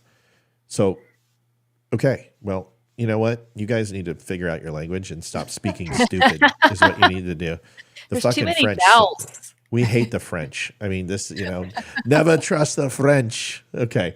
Anyway, it's just a good video. Now, this is the one I really want to get some meat on the bones. Folks, if you have not had a chance, head over to linktap.go/The Dumb Show. Help us out with donation. It's how we pay the bills and keep the lights on and keep it free. So we would appreciate it if you have some time to do that. We've got a lot of people on. It's great to see some, and we don't even have Rumble on. Well over 200, about 150 right now in the basic socials, but it's good to have everybody on. This is something that, now this is mine. This is my baby. And, oh shit. What'd you do? Sorry. So many corrupt commentators. Just I am so. You blame society. You don't have an answer. I am so proud of, like Ben Shapiro has been saying some shit, and I've been honest. I think he goes off a little bit too much on the Israel. Let's just kill everybody who, doesn't like Israel. I'm not a big fan of that. I don't like the Candace Owens things. I think Candace has said some stupid shit, but I don't think you should censor Candace Owens. She has a right to say it. If she says, I don't agree with what the Jews are doing, she has every right to say that. Ben has gone off the handle. Ben's wrong a lot. For somebody who's so smart, he gets compartmentalized. He is a fantastic debater. He will dismantle Candace Owens. Candace Owens won't stand a chance. I love Candace Owens, but she cannot debate Ben. Ben knows his stuff. And although I don't love Ben, and I think the Daily Wire needs to bring in some, not diversity, but I think they need to bring in some diverse thought. Diversity doesn't create diverse thought. And I thought Candace would do that. Instead, they tried to dress her up like Oprah and a porcelain doll. And I thought they diluted her strength. That's the comment of the night right there, folks. And it was spoken by the guy that created this channel. Diversity does not create diverse thought. I love that. You should stick that on a shirt. Yeah. I'm serious. I will. We'll do some DEI stuff. But this right here, Ben is at his primal. He is at his best. And I think this beats the Polivia. Chevalier. Yeah. Bete de quoi? Oh, I've got my croissant and I've stuck my Poliev. Whatever. That's what I said. I said Poliev.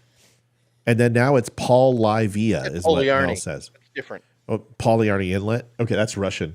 All right, listen to this. This is so good, dude. Oh my God. Fucking love this. Like every single talking head, this is what I've been screaming. Remember when I say ask the why? Don't ask, well, I'm just asking a question. No, you're not. You're not fucking asking a question. What you are is you have a passive-aggressive attitude. It's like that girl that came on.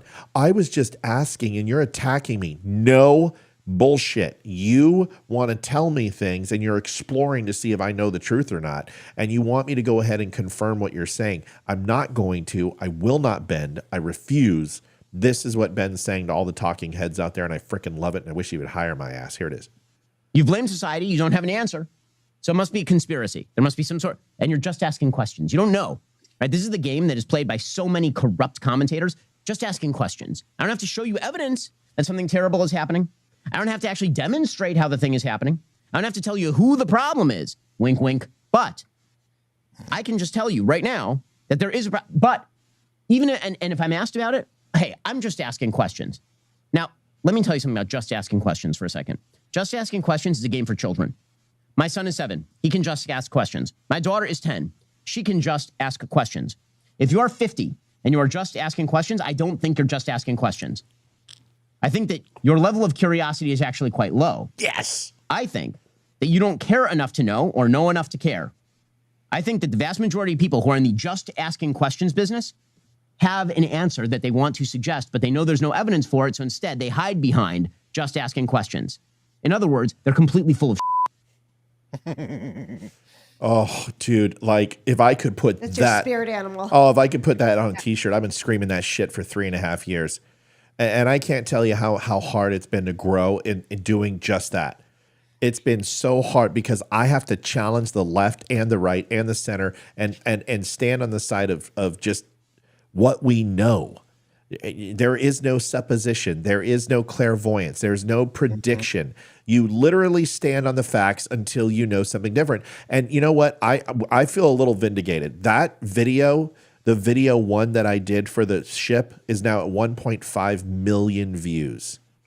1.5 million people.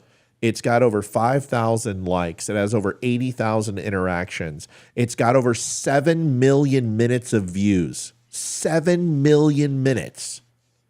That's ridiculous. At 1.5, you're looking at what? Average person's watching 4.5 minutes of it. Right. That's revolutionary in video watching.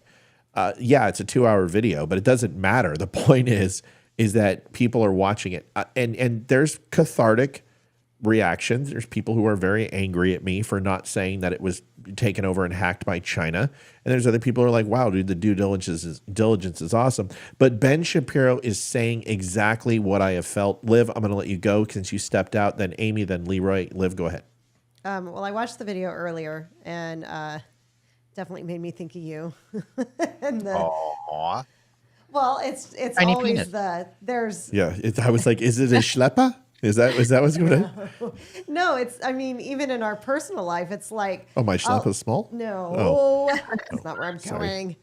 going. Even our personal life, it's like sometimes I just have a question and you think that I'm being passive aggressive and I already have an answer.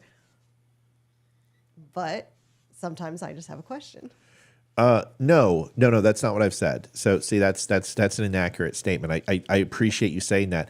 I love questions, and I love when you have questions. What I don't like is when you say, hey, Matt, Sunday, I'm just wondering, are you going to be around between the hours of 1 and 3? And I'm like, yes. Why? And you say, no big deal. I was just asking. And I say, wait a second, stop. You randomly had a thought that led you to ask that question. Why did you ask it? I don't have a reason. I was just asking. No, you weren't. You have to know why you want me here Sunday between 1 and 3. What is the reason you want me here? There is no reason. I was just asking. Why didn't you ask me for Tuesday between 6 and 7?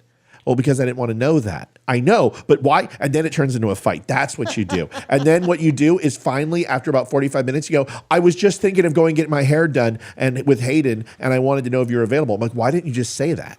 That's what you do. I don't care if you ask stupid questions because there are no stupid questions. It's when you're passive aggressive and you play this little game. That's what bothers. And I do it too. Everyone does it. But if that's the worst you get, then I am a lucky man because you're awesome and I love you. But that you do that. That's all. Doesn't make you right or wrong. What else? What else about the video in particular? Am I right? Do you do that? I mean, can we tell the audience? I do. Okay, all right, fair enough. Go ahead. Yeah, I do.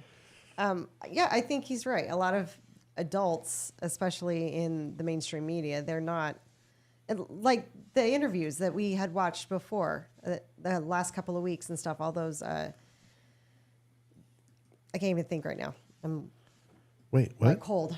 The last couple of weeks, how we've watched some of the clips, and I said that they're just asking questions to get the answer that they want. Right, and they're exactly. reframing that question because they have an answer in mind that they want the person to Sure. say.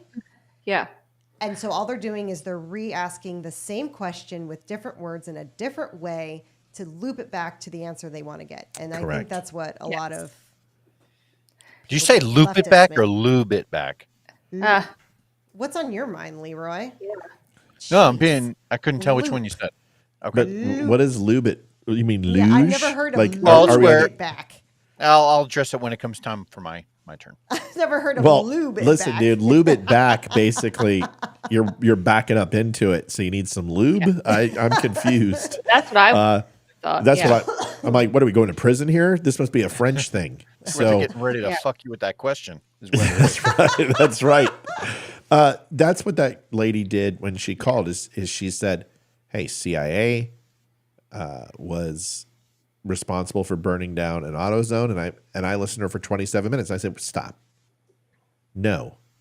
Yes, he did. He had a gas mask. He had blonde hair, blue eyes. Well, he had a gas mask on. How do you know he had blonde hair, blue eyes? Oh, that wasn't the same video. Oh, really? So then we watch the video and he has a gas mask on. You can't see he has blonde hair, blue eyes. And second, how the fuck do you know he was CIA? Did he flash a badge? Because this isn't the FBI. CIA doesn't necessarily flash their credentials. So I don't like it when people do the flat Earth thing where they bring up a point, you completely embarrass them, and then they don't say the following words. You know what? I was wrong about that. I should own that before we move on, and let's reset the conversation because I misrepresented the facts. That's all she had to say. And you know what I would have said? You know what? I'm going to get you a free T-shirt. You're awesome. Thank you for at least admitting that, because you're damn Skippy. I would. So I don't know. I want people to stop because somebody gives you a fact. Stop pretending that you changing the subject or making something up is going to somehow change it, and then insulting them. You're fat or you're stupid or whatever. That doesn't work, lady. Right. It's not like, oh, shuckers, I'm going to leave now. Amy, go ahead. We'd love to get your thoughts. Yeah, it when I first saw this clip, it really reminded me of Don Lemon and Elon Musk. And yeah. that's the first thought that came to my mind was like, oh my gosh, was he talking to Don Lemon? I don't know. Absolutely. I totally agree with this. I will also admit that I'm 100% guilty of this. So maybe it is more of a female thing. I don't know. But I do this all the time. I do it to everybody. Really? I've never seen you do it to me. Maybe it's like a relationship thing. Like I do it to Jason constantly. Like, hey, do you have any plans for this Friday at 9:00? And he's like, why? What's going on? I'm like, I just need to know, because I want to. But that's different. Yeah, that's different. That's not the same. I use that example because Olivia said that that I get upset with her for asking questions. That's not true. I know. When she asks the same question 17 times, then I get a little frustrated. I'm like, geez, honey, come on. There's come a point where you're just not going to get this. I've said that before. But I don't think that that's what he's talking about. What he's let's do this, okay? What color is an orange? I'm talking to Amy. No, it's the color of that comes between red and. Amy, what color is an orange? It's an orange. Okay. Can it be I thought you wanted me to describe it. Can it be any other color? Can it be any other color? Sure. Are you saying, okay, what other color can an orange be? Well, when they're on the tree, they start out like a yellow green, and then when they turn ripe, they turn. Which one orange. is it? Is it a yellow or green? It's like a yellowish green. I don't know. Okay, so you're not sure. It's like a lime. So you don't understand. So let me explain. So is it an orange or is it a lime? Which one? It's an orange. Where did you grow up where you saw oranges? In Virginia? They didn't grow oranges in Virginia. Isn't it too cold? It's true. They do not grow oranges. Do you see? That's what he's talking about. People like that. Yeah. They essentially are going to shift gears, shift the topic. It's no longer about the color of the orange. Now it's about assigning some sort of rando guilt to discredit you versus actually challenging the topic. That's what Ben is talking about. When I ask the why and I go, Amy, tell me about the orange. Do you peel an orange? Do you cut it first? Do you go in slices, or do you cut it in half? Do you use a spoon? The orange peeler, obviously. Right. See, that's inquisition to learn versus inquisition to discredit. Yeah. Absolutely. Yeah, totally agree. I will say this too, really quick on Ben Shapiro. I loved him for years, and I will say, I've stopped watching him a lot lately. I still tune in once in a while if there's a topic I really want to hear his opinion on, but I do, and I understand he is Jewish and he has family and friends that live in Israel, and I understand he has very close ties there, but we do live in America, and I think it's hard for a lot of people to just to constantly hear about it, and my heart goes out to them, and I am 100% supportive of Israel and their fight, and I want them to win. I'm not saying that at all, but I think a lot of people are tired of his rants lately. But this was good. I agree. Why do you hate Jews? You know what? I think I might have some German lineage. I don't know. Yeah. Hey, easy, easy. I got more German in me than anything. No, I agree with you. I get. Oh, Violet joined the Silver Club. Violet, thank you for joining the Silver Club. Hi, Pumpkin. How are you? Did you watch the eclipse? Go do your stuff. We're off in 5 minutes, and we'll come down and talk to you. Oh, I I'm love so you too, excited baby. for this weekend for She's Friday. gonna crush it. She's gonna crush. She's working so hard, and it's so nice that we've healed. Like, we are in such a good spot. Like, I made her an egg sandwich this morning, and then she texted me, Dad, eclipse, get on the phone. I want to show you FaceTime. She's just awesome. But thank you, Violet, for joining the Dumb Club. We really appreciate it. $25 is the silver membership. Going to be plenty for you. So give us just like the next 2 weeks, 3 weeks to get everything set up. We're building all the programs and everything, but you guys, we appreciate you. One last thing. Can I throw it? Did anyone have, Leroy, did you have something on that you want to talk about with Shapiro? I was just a 1 minute comment. So what Ben Shapiro did in that clip is brilliant. Okay. Every now and then you will come across somebody who is able to solidify in as few words as possible some thought or some strategy or something along those lines that really distills down an argument. And that's exactly what he did there. What he described is the leftist strategy for something called good faith arguments, right? Oftentimes when you get in a debate with a leftist, they will tell you, oh, that's not a really good faith argument because you already have your mind made up, right? We're not actually having a conversation. That's exactly what he's talking about, is that passive aggressive language that's mostly used by asshole lawyers, right? Yeah. Those are the ones who only ask questions, right, when they already know the answers. That's the strategy that they try to bait you into.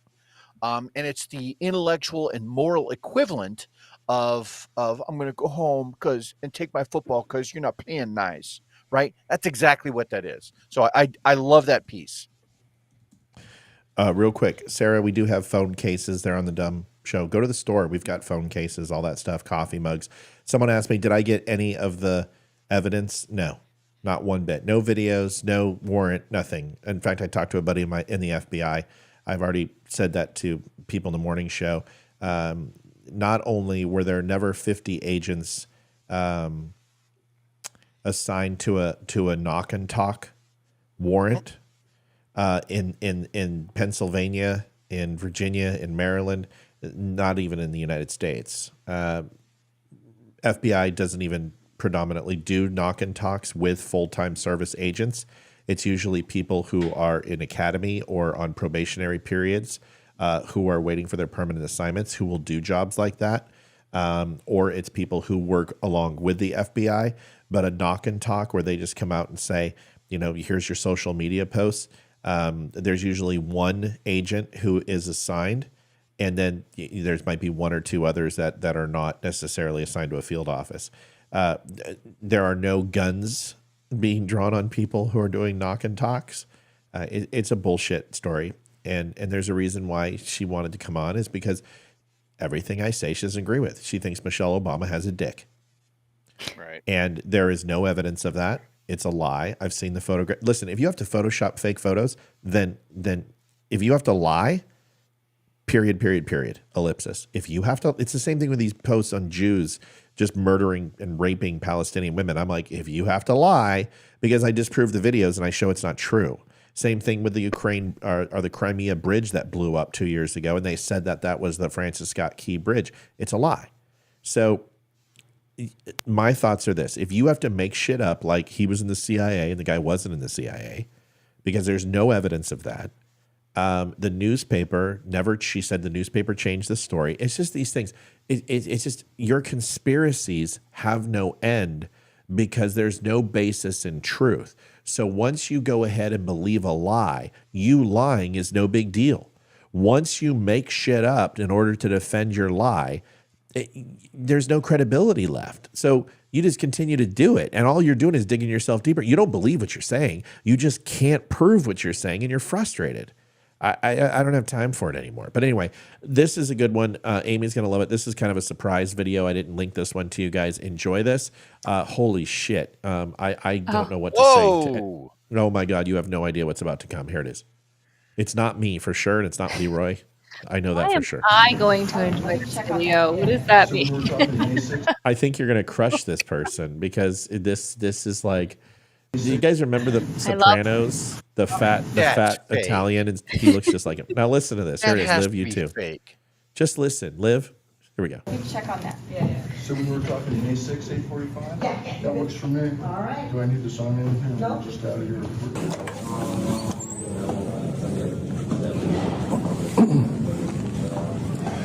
My comment about my client? Yeah. I just met her.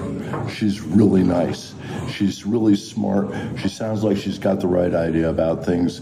I really support what she's up to, and I think it's fabulous. How about that? God, she's accused of, what is it, criminal trespass? In the first degree, yes. Is she innocent or guilty?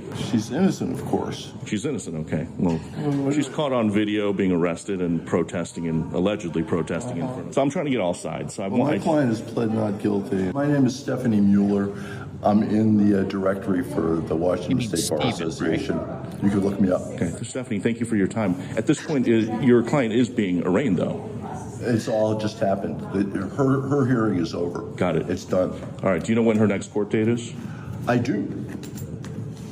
I'd like to maybe just keep tabs if they're. I think that's a great idea. Could you tell me when that is? No. Oh, Take care. Thank you, Stephanie. Steven, sure. Oh my gosh. No, it's not fake. There's That's so real. much.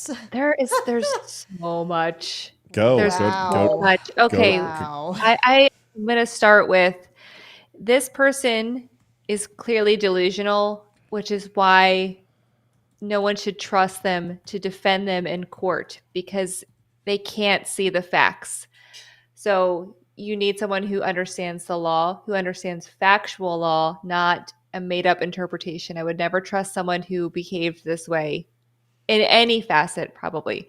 2, if you are appearing in court, I pray to God, and I am a pretty, I don't know, look, everyone knows I have big boobs. I do wear a bra. Wait a second. Really? Yeah, I know. Oh, holy They're not shit. quite that big. I didn't know.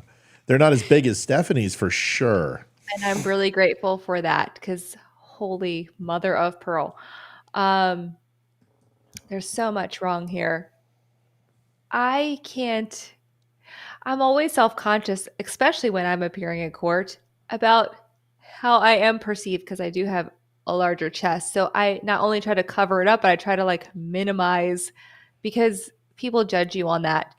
Why are you walking in with a low cut? This person not even wearing a bra. Listen to me. That's Stephanie why. It's not wearing a bra. Exactly why. The choker. Stephanie is 70. Hey, Stephanie is 70 years old. I believe it because I've never seen. It's just a lot. Oh God, Lord help us! And I think the choker. Okay, get the choker now to help the waddle. Maybe I need to do that. I don't know. Maybe I need to wear the choker. That is a lovely floral pattern on that dress. I'm just saying. I don't like to talk about appearances. Oh, just do it. Just talk some shit, Amy. I mean, it's like the Flintstones, Betty with the choker and then the blue and then the earrings. Do you know what I mean? Didn't she have the big? I do. Yeah, she did. And the haircut, the eyelashes are too much. The lips. It's this person is too much on every level, and I would never trust them in a court of law ever. Or literally to serve me a freaking hamburger at McDonald's because what the heck is going through? I just don't trust people that are so incredibly obviously misrepresenting everything about their character and themselves. I feel bad for this person, honestly. I feel like they just don't know who they are and they don't love themselves and they're trying to portray themselves in a way. I think they know exactly who they are. I think they know exactly who they are. And here's the thing. They want us to accept them, but they can't accept themselves. That's not a woman. That's not a man. That's a fucking clown. That's just scary. I mean, here's the thing. Transgender people say that they were born in the wrong body. They have the mind. They're born a male, but they have the mind of a female, and they're not in that female body. So that's why they get the sex change. That's not a woman.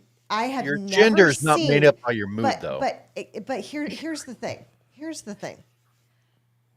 You say that you want to be a woman. I have never seen a normal woman walk around like that. That looks like a drag queen. Women don't dress like that. Women, I mean, no, that's not how normal women are. That is the transgender people that dress like that and that are showy and don't look like a normal woman. Mm-hmm. They just want attention. That's all they want. They are just begging for attention. They're asking for it. And wow. Dude, I already have boobs. I already have boobs, but mine are from this, not from silicone. Go ahead. And here's the other thing: that picture you showed with the floral pattern. Yeah, it looked like he had much smaller boobs than he does now. So he's getting more and more and more boobs done.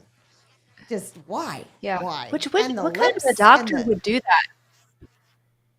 Just probably the same doctor that would cut up a kid. Yeah. Mm-hmm. Just why? Why would you want to do that? There is a level of. There's a group of people out there who undeniably will say, "I don't want to be objectified." Right? They will do everything they can to make their tits look smaller or to go unnoticed. Right? They'll wear baggier clothes or wear hats that cover portions of their faces with big with big sunglasses. That kind of. There are people like that, and then there are people that want to be noticed. They want to be seen. They want to be objectified.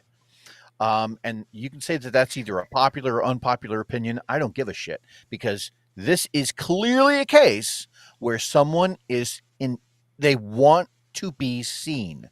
That's why the low cut top. That's why, all of the additional.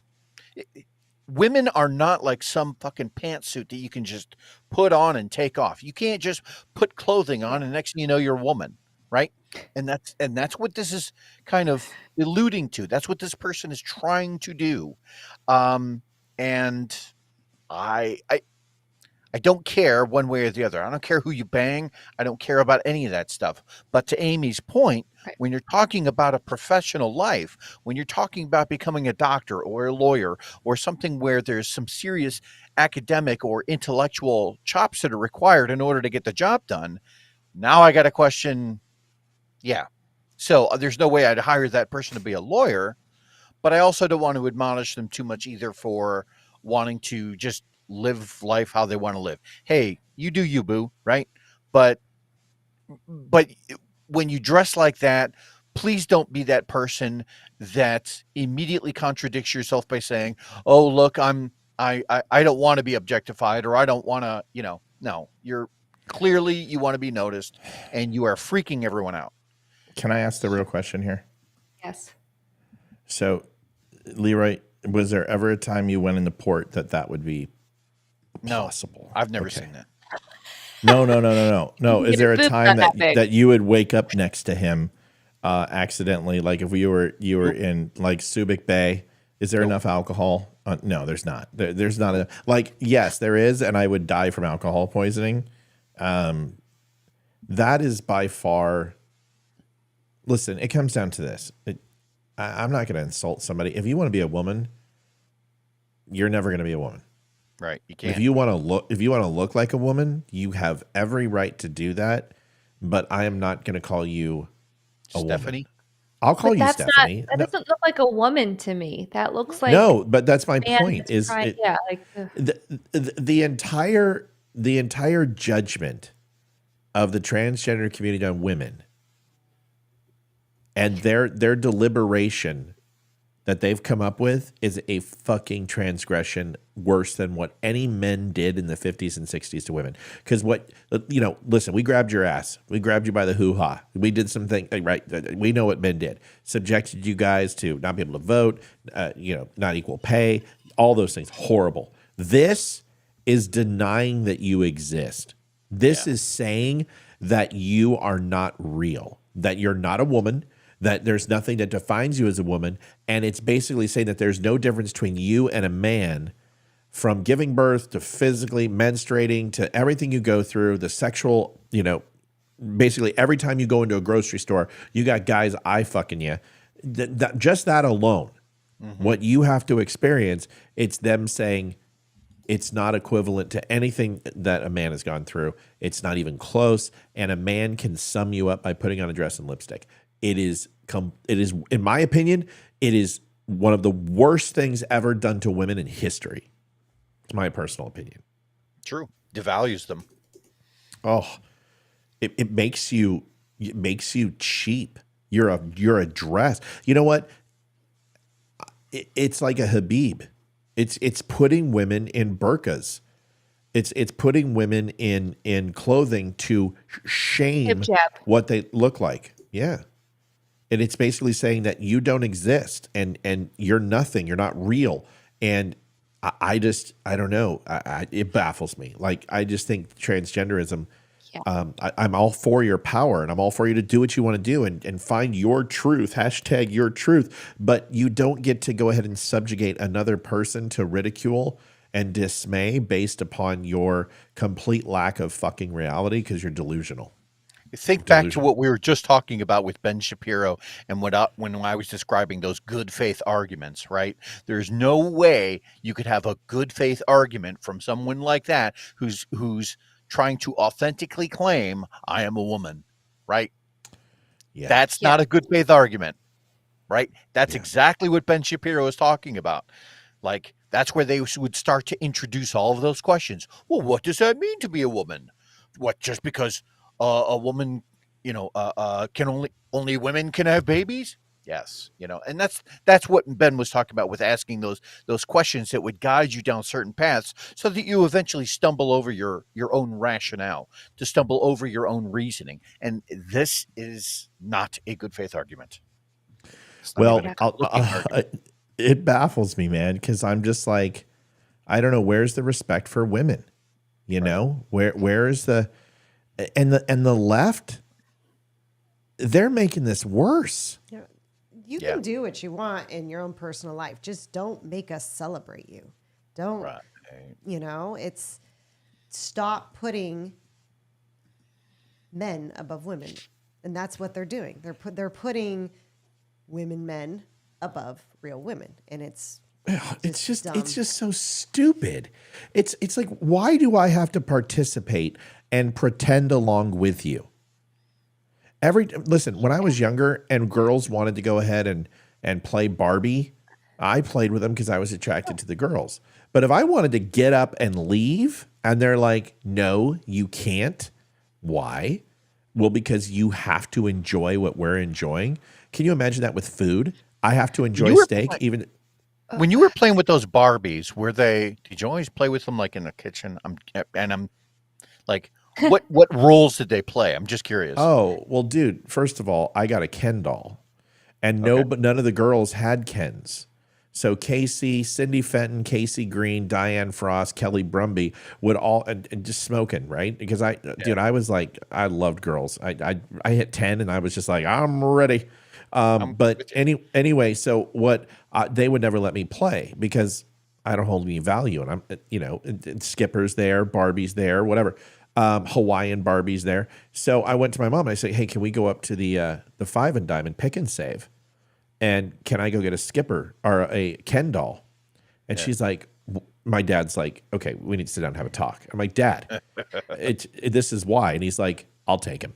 So my dad took me up there and I got a Ken doll, right? So I'm outside and there was these beautiful tall junipers that were like 30 feet tall separating Diane Frost and I's house.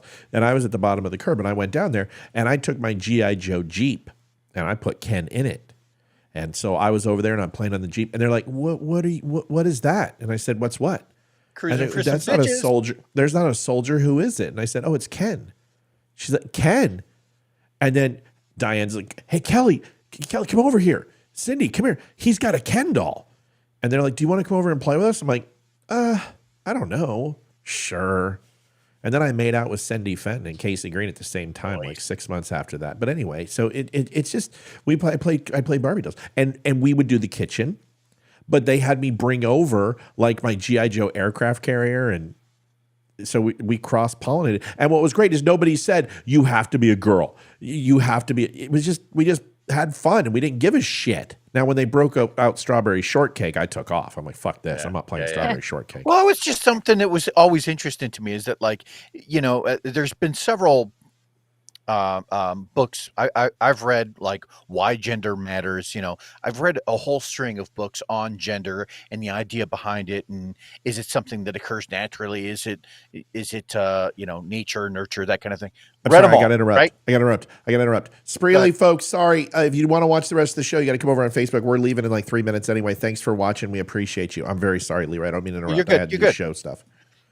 Go ahead. It was just always fascinating to me that everyone who always picked like Barbies to play with or that kind of thing, like they never put Barbie in there with an M16 in camo and a helmet. No. Barbie was always doing housey stuff, right? Yeah, Barbie was always with the vacuum cleaner or in the cute little pink house. No, that's not true. That's not true. There's like Dr. Barbie, Pilot Barbie. There you go. Sure. There's My Barbie never vacuumed. Yeah, Barbie Barbie's has never vacuumed. They ran a hot dog stand. Swear to God, I've seen it on boxes. Oh, dude, you're Mattel was fucking big up, on that Leroy. You're fucking it up. I played with Barbie since I was like 13. My Barbie collection. Yeah, I will get. Okay, listen. Yo, bitches, one at a time. One at a time. Nor have I ever seen any of the G.I. Joes. Never seen any of the G.I. Joes where they put them in long pink hair or, there was always like these assigned You've already roles. had your point. It's time for Olivia and Amy to emasculate you. So go ahead, Liv. You want to jump back to like the 1950s with Barbie right there. She needs to be in the kitchen and vacuuming something. My goodness, Leroy. Yeah. Is that how you really feel about women, huh? That's not how I feel. Leroy, why are you such a dick? You know what? We're just going to mute Leroy, and he's not going to be able to talk anymore. Yeah. There we go. Amy, you go ahead. Talk over Leroy all you want. Yeah. I literally still have most of my Barbies from my childhood, and not a single one was a kitchen themed Barbie doll. I had Soda Shop Barbie. I still have like most of them. My daughter has some hot now. dog stand Barbie. Can I say something real quick? Ladies, do you mind if I just peruse into the conversation? Can I just say it worked when I was 10 and it fucking worked when I'm 50 because Leroy's getting the shit and the bitch is on my side. Oh, Barbie doll for life, cuz. Yeah, Barbie for life. I do want to add one more thing too, and this was in Seattle, correct? That this person was practicing law. He is in Seattle. Stephanie, whatever.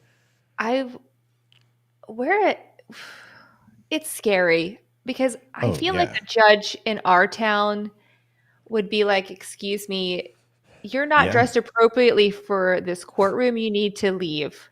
Like, seriously, I think that would actually happen where we live. And it's not like super conservative, the courtroom. I happen to agree. And that suit better have some cloth on it. Yeah.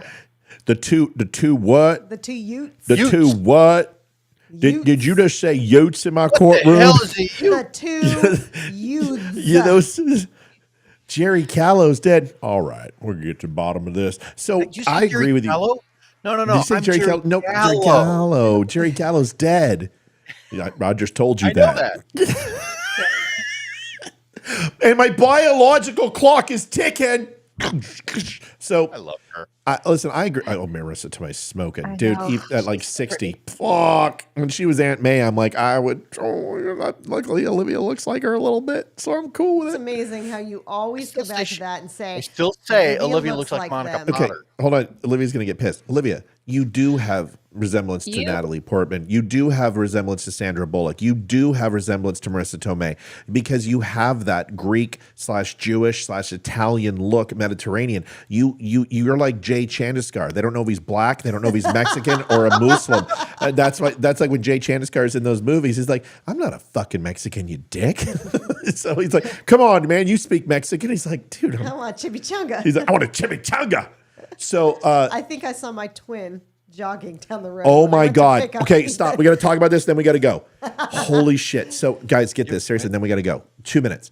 So we're sitting in Tammy's Diner and we're sitting at breakfast. And, I'm just minding my own business. And I check the door. And Leroy's probably the same way. Somebody touches the door, I'm immediately checking them off as a threat. That's just the way I do it. And I even sit in the corner and I have a pole right there. And that way, if anybody came in live fire, I got a pole that I can use. It's stupid, but it's an old metal pole and it's not going to get penetrated by any round unless it's, anyway, it doesn't matter. So the point is, and this girl comes in and listen, I can always appreciate a beautiful woman. There's nothing wrong with that. It's not sexual for me. Just like Olivia can look at Ryan Reynolds and say, wow, he's really handsome. And it's no big deal. That's not the way it works. But this girl walks in and she fucking floors me. Like my heart just like goes in my throat because it was so insane. And it had nothing to do with being attracted to her, but it did because she's Olivia's fucking twin. And when I say twin, I mean twin. Smile, mannerisms, hair, eyes, eyebrows, body type, everything looks just like her. So I'm sitting across and I'm looking at Olivia and she's talking at breakfast and we all sit at the big table and everybody talks and I'm eating my stuff and I look over at her and she's talking and I look at Liv and I'm freaking the fuck out. I'm like the snozberries taste like snozberries. Right. I'm completely. Well, hold on. So Olivia's sitting there and we're talking and I'm still watching and I look over and I'm just like, oh my God, I can't believe this. So then I go over and I look at Ethan. I said, E, come here. And he's like, what? I said, dude, look over to your left and tell me that's not mom. And E goes over there and he goes, his jaw hits the floor and he looks over at mom and he looks at her and he's like, what? And Mike's like, he can't hear. He's like, what are you guys talking about? And I tell Mike and he's like, holy shit. And then Mike can't stop staring at her because Mike thinks Olivia is the cutest woman in the world. And so finally I go, Liv, I want you to look over there and your twin is there. And Olivia looks and they both look at each other and literally I thought the whole thing was going to explode. I thought the universe was going to catch on fire. The same matter can't occupy the same space like in Time Cop. So they're looking at each other and I'm just like, okay, whatever. So the whole table starts looking. Then the people across hear us. They're like, what are you guys talking about? What? And they look and they go, oh my God. So the next time we go in there, which was like 2 days ago, she walks in with him again. And then I go over there and I just like, okay, I just want to let you know your doppelganger is right there. And she's sitting over there and they both look at each other and they get this smile on her face. So yesterday, I haven't seen her again. And Olivia and I are just sitting there, we're ready to leave. And Olivia's all done up. She's got her hair completely straight. It's down. She's got her glasses behind her ears and she looks like a librarian, just fucking smoking hot, right? And she looks great. And I'm just like ready to go home. And I turn around and Olivia Part 2 walks in. She has her glasses exactly in the same position on her head, the hair is perfectly straight, same color makeup, wearing the same fucking top. They look, and I'm like, this is crazy. So the entire time. I said that. I said, you know what? Next time we need to get a picture. I didn't feel comfortable because then I'm not gonna lie. This is not. I'm being honest. We kept like locking eyes, because once I told her she looked like her, she kept checking me to go, why is that girl who looks like me with him? So she's being a woman. She's trying to figure out what I've got that a girl like her who looks like her would want to be with a person like me. Why don't you ask Steven? So she kept checking me out the entire time, and I didn't feel comfortable talking to her after that because that's not the type of thing. But I swear to God, if I put them side by side, you guys would be like, I think the listeners who don't know Liv and see her, in 3 dimension might be like, I think I could sit her in this chair one night and people wouldn't know. That's how much they look alike. I could tell. I think you two could. The only thing Ethan said is she doesn't have any freckles. He's like, she has freckles. I was the only one close to her. She looks just like you. It's the eeriest thing in the world. I've always heard people have doppelgangers, but I'm not kidding. I couldn't. It started weirding me out. I just said I can't do this anymore. But yesterday when she walked in, I'm like, oh my God, and everybody else did too because they know. And she did her hair just like Liv. It was just weird, man. Weird stuff. Weird. Yeah, my doppelganger is he plays Major League Baseball, or he did for the Cleveland Indians. Yes, Omar Vizquel. Yes. Just fucking like him. Yeah. Yeah. All right. So we're going to do this. Then we're going to go. Okay. So Omar Vizquel, I know this is true. Oh, yeah. But we're going to do it anyway. Images. Yeah, that's crazy. Oh my God. Dude, you wish you had his money. Right? Yeah. Oh my God, Leroy. Yeah, dude. That looks just like you. Yeah. Yeah. Amy, who do you get?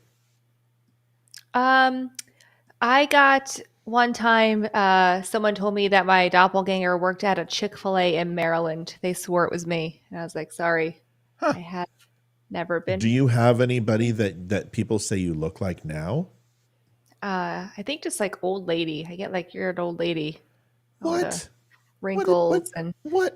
I No, got I don't an know. old lady too. Can I Yeah. can I show you who I think is like the moment I watched this video, I was like, dude, I totally see Amy. And this was the other day when I was looking. And That's there- pretty much, it's, so yeah. Especially when I have like, it's just the boobs. Abe Lincoln.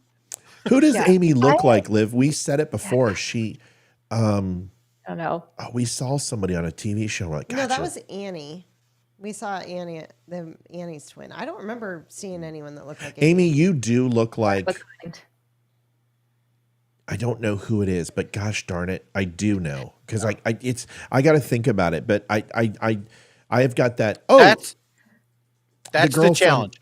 For any of the dummies watching the show, if Amy looks like some famous person that you know, we want you to go ahead and text into the show, please. Yeah. I'm gonna go ask her. Maybe I'm gonna be like like, makeup, Liz, because like I think this might be the first time ever on a live show where I'm like, I don't think I have any. I did. can I give you a compliment? Yeah. You don't need makeup. No, Thanks. It looks- I mean, you- usually I you- have like something on. Today it was don't need like you don't need just brush makeup. my eyebrows. It's like you and Olivia. You guys piss me off when you start talking about your looks. I'm just like, oh yeah, you guys are a bunch of dogs. Give me a break. You guys are great looking ladies, and you should be A very little proud rough of today. yourself.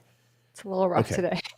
All right, folks. I think that's it. Good show. It's so good to have all of us in the house again. It's just, I always love it when we all get to be on. So we're going to be on tomorrow. I will have a recorded show.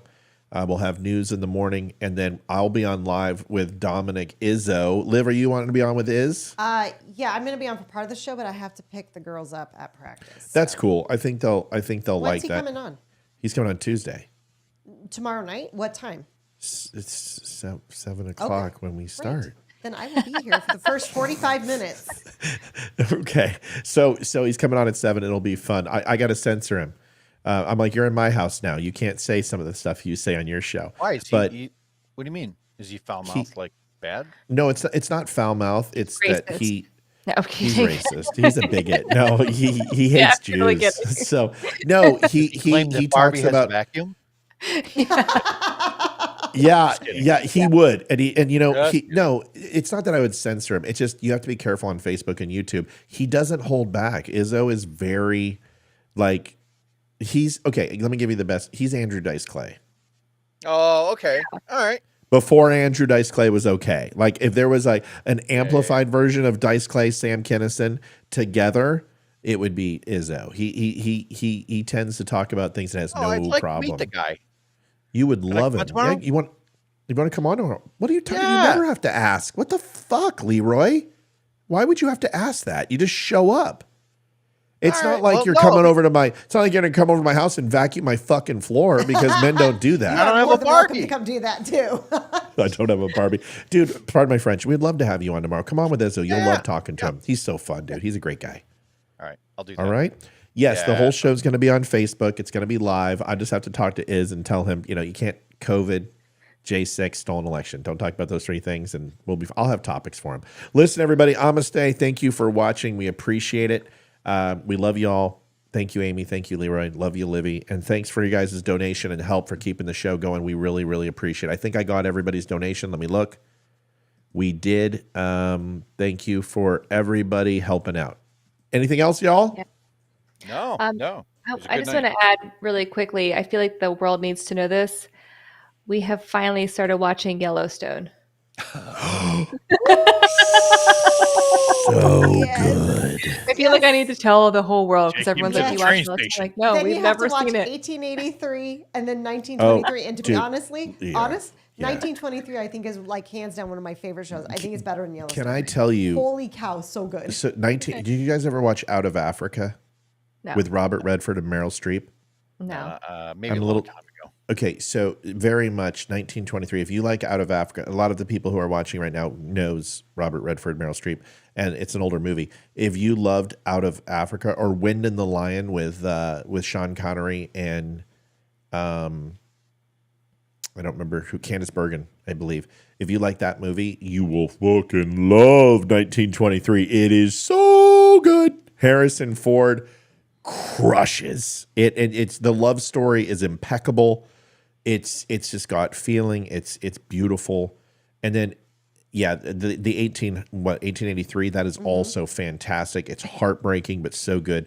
Just Yellowstone's fantastic. So good for you, sister. Yeah, finally. I don't know how many seasons there are. We just started season 1, and I will say we love it so far. So. Oh, you haven't. Finally, all these years later. You ain't seen nothing yet. Beth is amazing. Such a That good we're show. so behind the times because we don't watch any TV really.